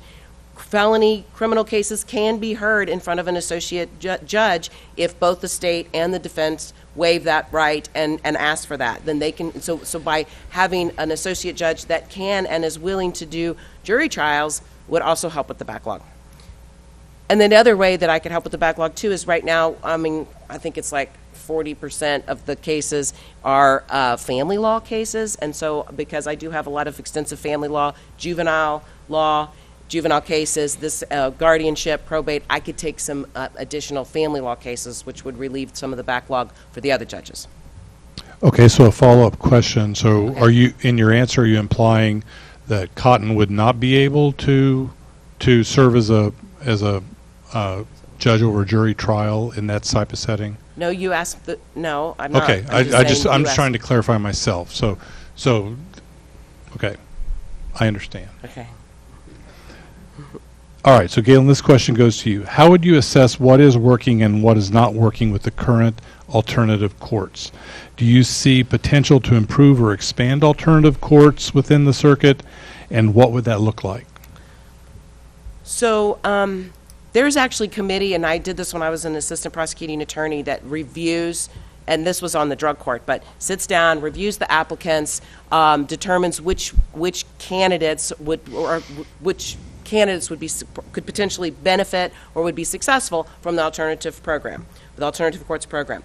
Generally speaking, our alternative program results have been really phenomenal. And I can say that on both like an average of the number of people that successfully graduate and then don't reoffend. And I can also say that from personal experience, from even having been in private practice, my own clients who have gone through DWI court, drug court, and even veterans court, and have gotten, when they've graduated from that program, have said, this program saved my life, and have not reoffended and have not gotten any more charges. And so I feel like they are very successful. And part of the reason they're successful is because there's a process of reviewing, is this particular defendant, could they benefit from this program? Have they done it before? Is it something that could be beneficial? Then I do think that we could use more alternative courts plan. I mean, we used to have another one called Breaking the Cycle, but they lost the funding for it. I mean, so part of it is money.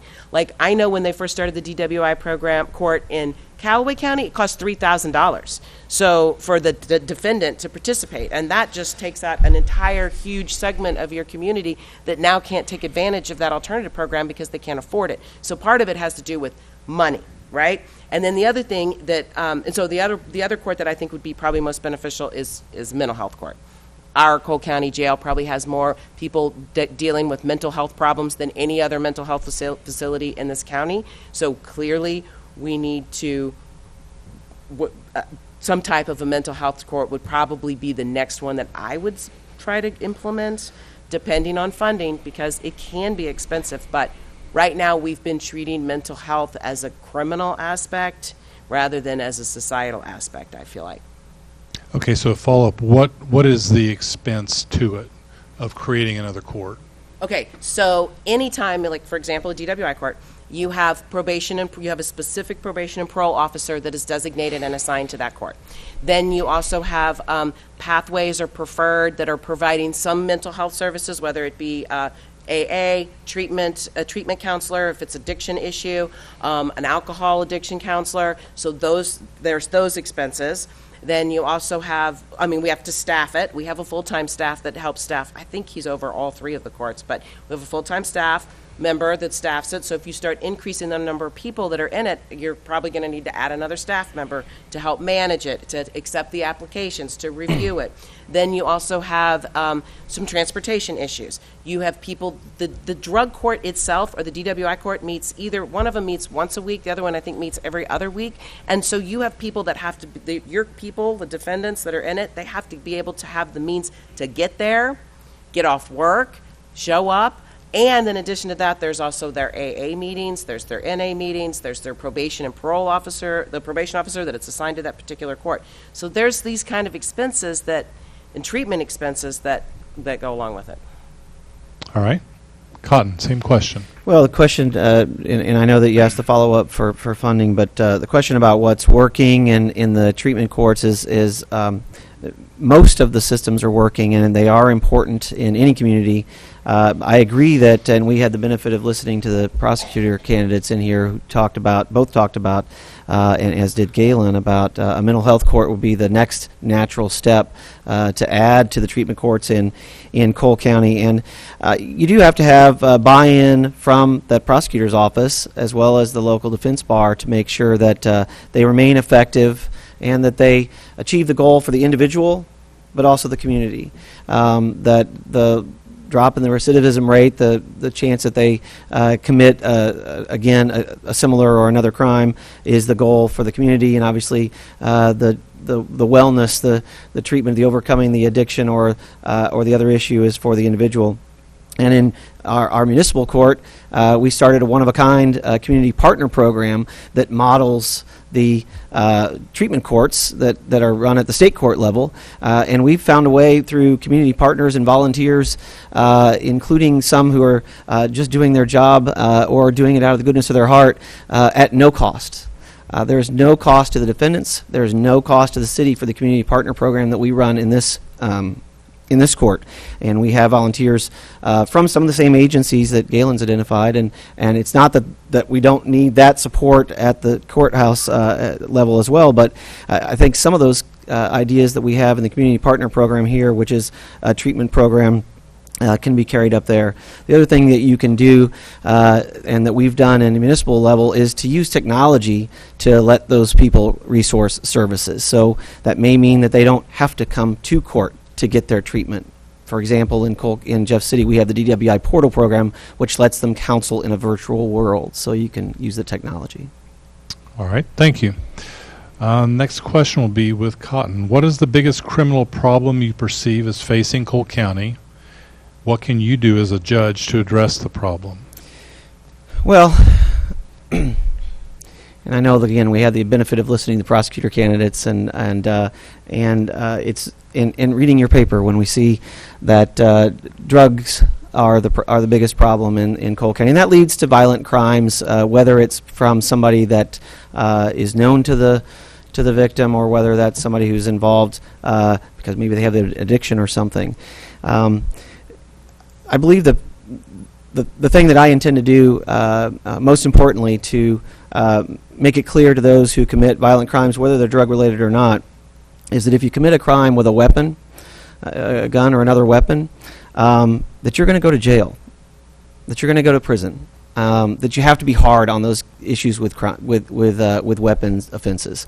Those types of violent crimes, you have to get that message across right at the start. I believe that that would have an effect on the willingness, especially of young defendants, to just say, oh, well, I see it on the news and I see it in TV and movies, so, I'm going to carry a gun and I'm going to use it to the way that they emulate those others. So that I think is one thing that the associate division judge can do immediately. All right. Galen, same question. So I think that if we're talking about, well, let me ask you this. Are you asking just in general, or are you asking about specific to Cole County? Or either? Maybe either.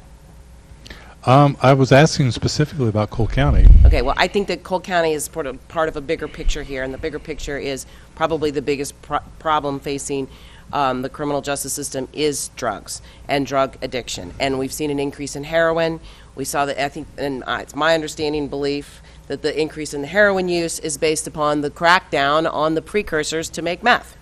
And so when it became more difficult, which we solved that problem, legislature solved that problem, we're seeing less of that. Now we're seeing heroin issues. And I think so generally, I think the problem is that we've been treating drug addiction as a criminal issue instead of a public health issue. While we need to use the criminal justice system to help people help themselves to deal with their addiction. And because of this, in general, I think there's some issues with misallocation of resources.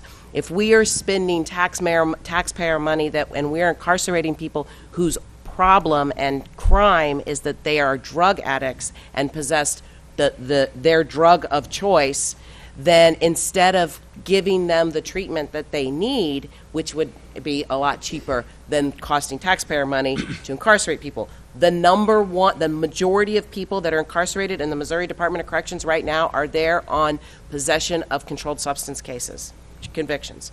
So the point of prisons and jails is to keep our community safe. We need to use them and utilize them. We taxpayers pay, and we need to be using those to put away people that are a danger to law-abiding citizens. And yes, as punishment, but make sure that the people that can get treatment and be successful members of our community can be out there being a successful member of our community, and that our jails and our prisons are for people that scare us and are dangerous and cause harm. All right. So a follow-up question to both of you. If the idea is nonviolent offenders have less of a place in our correction systems, what is the teeth in the law that would prevent them from reoffending? We'll start with Galen. Well, it's still a tool. I mean, incarceration is still a tool even in cases where they're nonviolent and it's a drug type case, okay? You have somebody that's charged with possession of a controlled substance. They plead guilty, they're out on probation. They get another charge. Maybe they plead guilty, they're out on probation. At some point, they need to sit in jail for a while, if for no other reason than forced cleaning, forced sobriety. And so I think that I'm not saying, if you're nonviolent and you're drug offender, you shouldn't. No, that's a tool and it needs to be used, but it needs to be used wisely. Because sometimes that's exactly what somebody needs, is they need that forced sobriety so that they can then go get the treatment that they need. Cotton, same question. Yeah, well, so I agree with Galen, and that it has to be a tool that you're aware of, and the one thing that's you also phrased the question in the sense of what's the teeth in the law, and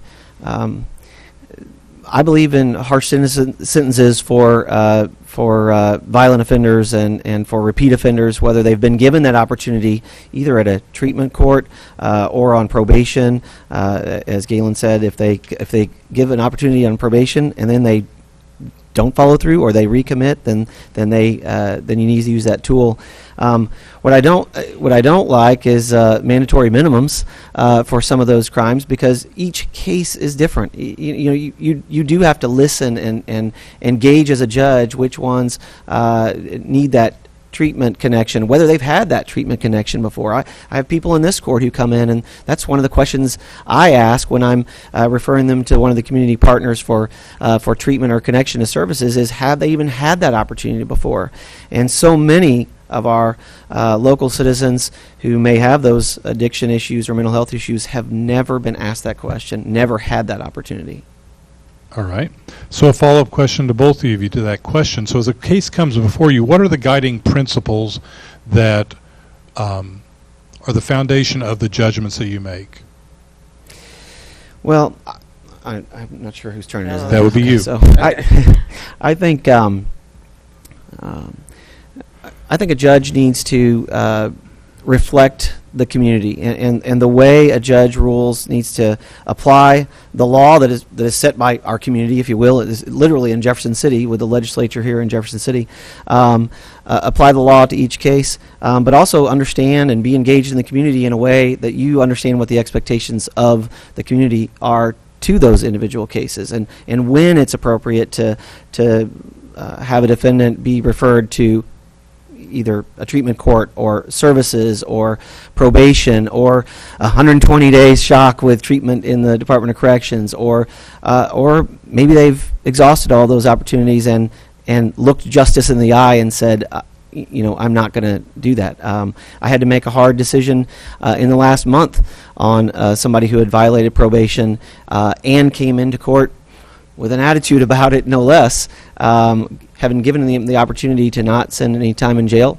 It's a young man who has young children, but after a while, the community has to recognize. I believe the community expectations would be that that person needed to learn a lesson and go to jail, and so you have to make those decisions too. All right. Galen, same question. So when Tom Sodergren decided to retire, and I made the decision to run, one of the reasons was because I know what it is like to sit next to a client in a civil case or even a criminal case and try their case in front of the judge, and when we walk out of there, my client says, I don't think that judge cared, I don't think that judge listened. And I'm not talking about any specific judges. I practice all around the state and in many different counties, and I've seen good and bad judges. And they feel like that judge treated it like one of many cases. And it may have been a small case to that judge. But I also know how important it is and how justice does work when the person that's sitting next to me, when my client's sitting next to me and we walk out of that courtroom, they go, maybe we're not going to win everything we asked for, but that judge listened to me, and they were fair, and they paid attention to me, and they made me feel like our case that was going on in the courtroom right there was the most important case that they heard at that day. And even if it's some small case having to do with some piece of property that's really not that big of a deal, but to the people that are in the courtroom, it is important. It's the most important thing going on in their life. And so my plan is that no matter how many years I sit on the bench, if I sit on the bench, I'll never forget that maybe I see 20 different types of cases in one day, but the people that are in front of me, they need to know that I care and I'm listening, and that it's one of the most important things because it's important to them. And so that's something why I decided to run. As far as criminal, as far as the foundation, that's the foundation. But additionally, obviously, to be fair and impartial and to apply the law and to take each and every case individually and listen carefully and weigh and base it and make an informed decision on the law. All right. Thank you. Galen, our next question goes to you. You mentioned this in a previous answer. What are some of the changes that you believe need to be made to the physical plant, the county courthouse, to better improve efficiencies within the court system? Well, I think our courthouse is probably one of the safest courthouses that I'm in, at least locally, right? The security is great. We have a nice old courthouse, which I would never want to change that because I really do like the oldness of it, But that is one of the problems. One, the jury rooms are not sufficient. If we have two juries going on at the same time, like I said, one of them can't use the bathroom. One of them doesn't have a bathroom. The other problem we have is that when we bring in a jury panel, which is between 60 and 70 people, right? That means the people that we're going to pick the jurors from, right? When we bring in these 60 or 70 people, they're all standing out in the hallway, and while the criminal, maybe the defendant and the defendant's family and the victims maybe and the victim's family are all there also, all kind of mingling around. So it seems like what the facility needs is a way to separate the jury panel, the people that we're picking the jury from, until they get into the courtroom, and a separate place then where we have places for the defendant and their family, or the victims and their family, just a separate place where they can stay separate. So that's some, and then also too, I think that we're going to have to have, if we're going to get the other judge in 2020, we're going to have another courtroom. All right.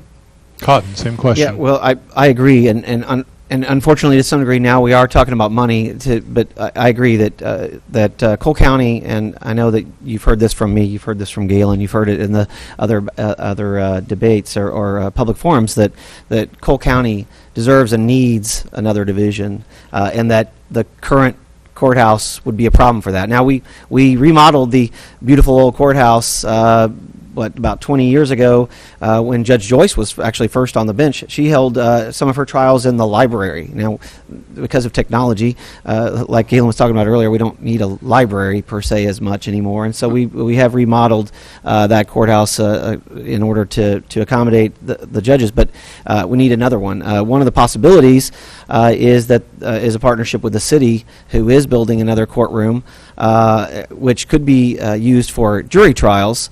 I don't know whether there's been communication with the city and county about that. The new courtroom for the municipal court has kind of not been my baby. Our city administrator kind of wants municipal court shuffled out of this space.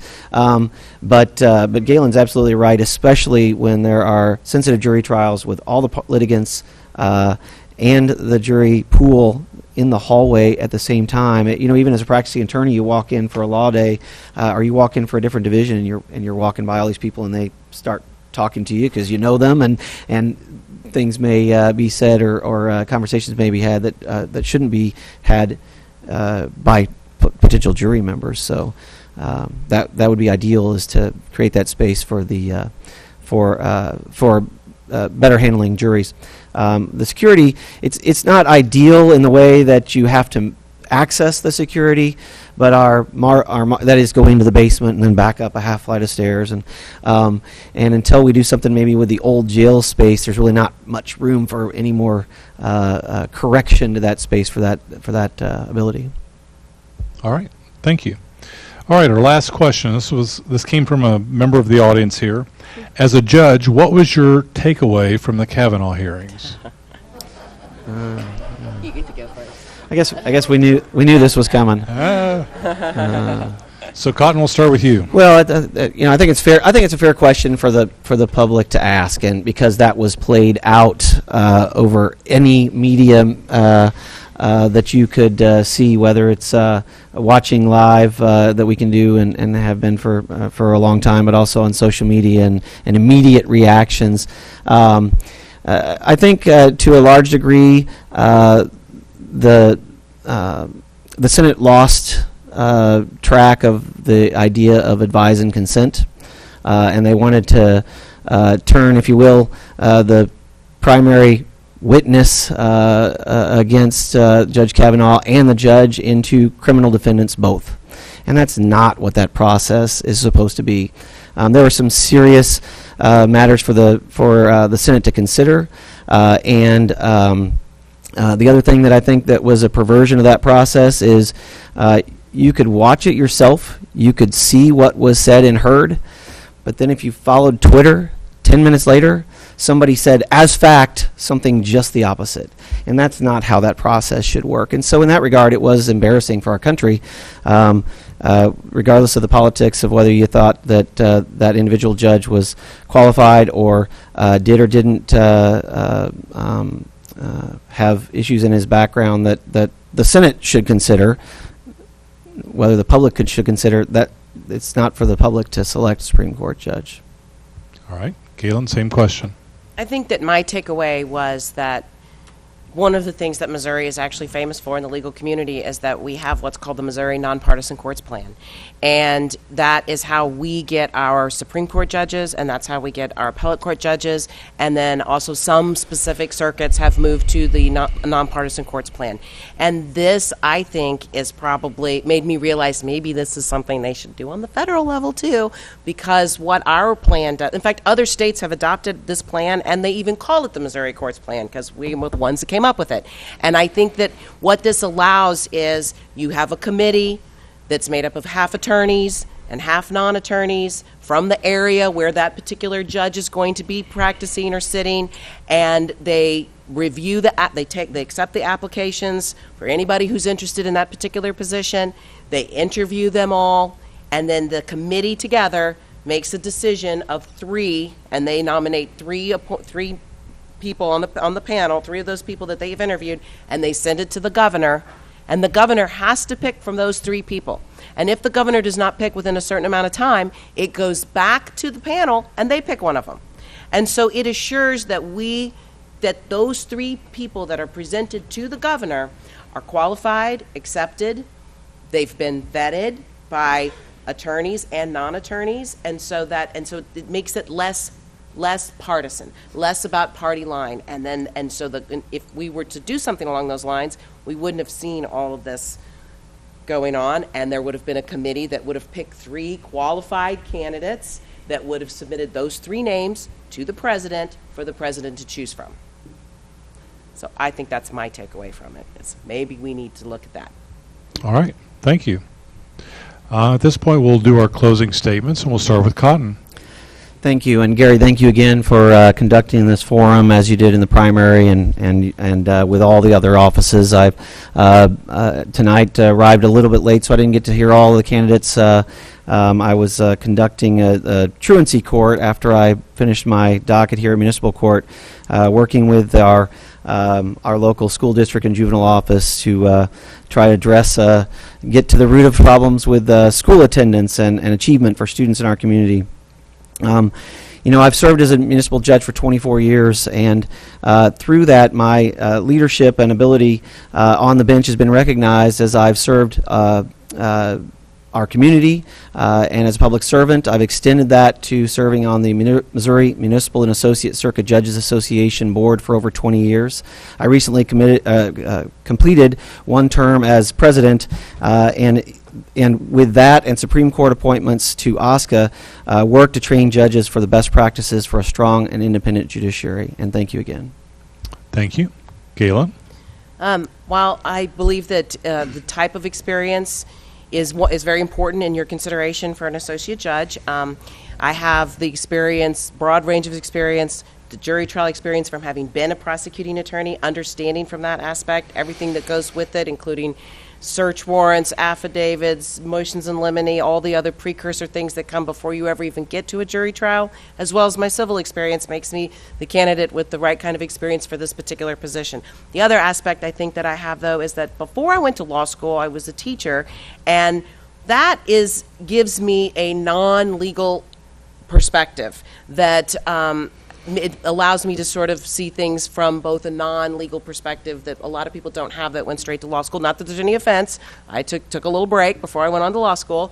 And so it just gives me, I think, a different perspective that I would bring, and the ability to listen and treat each person in the courtroom that this is the most important thing to them. So I would ask for your vote on November 6th. All right. Well, I thank you both for coming tonight. Thank you.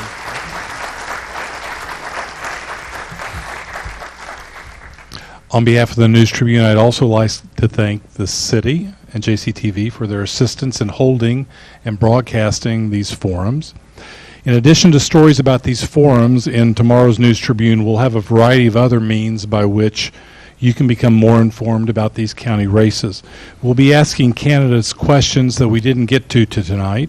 We've also invited these candidates to a get-together at our next Coffee with the Editor, which will be from 8 to 10 o'clock Tuesday, October 23rd at Panera Bread. It will be sort of a mixer where it'll be one-on-one. You can ask individual questions of the candidates or just listen. We'll also be publishing a voter's guide on Sunday, November 4th. All of our coverage can also be found online at newstribune.com/November 2018 election. Our society is best served by an informed and active electorate.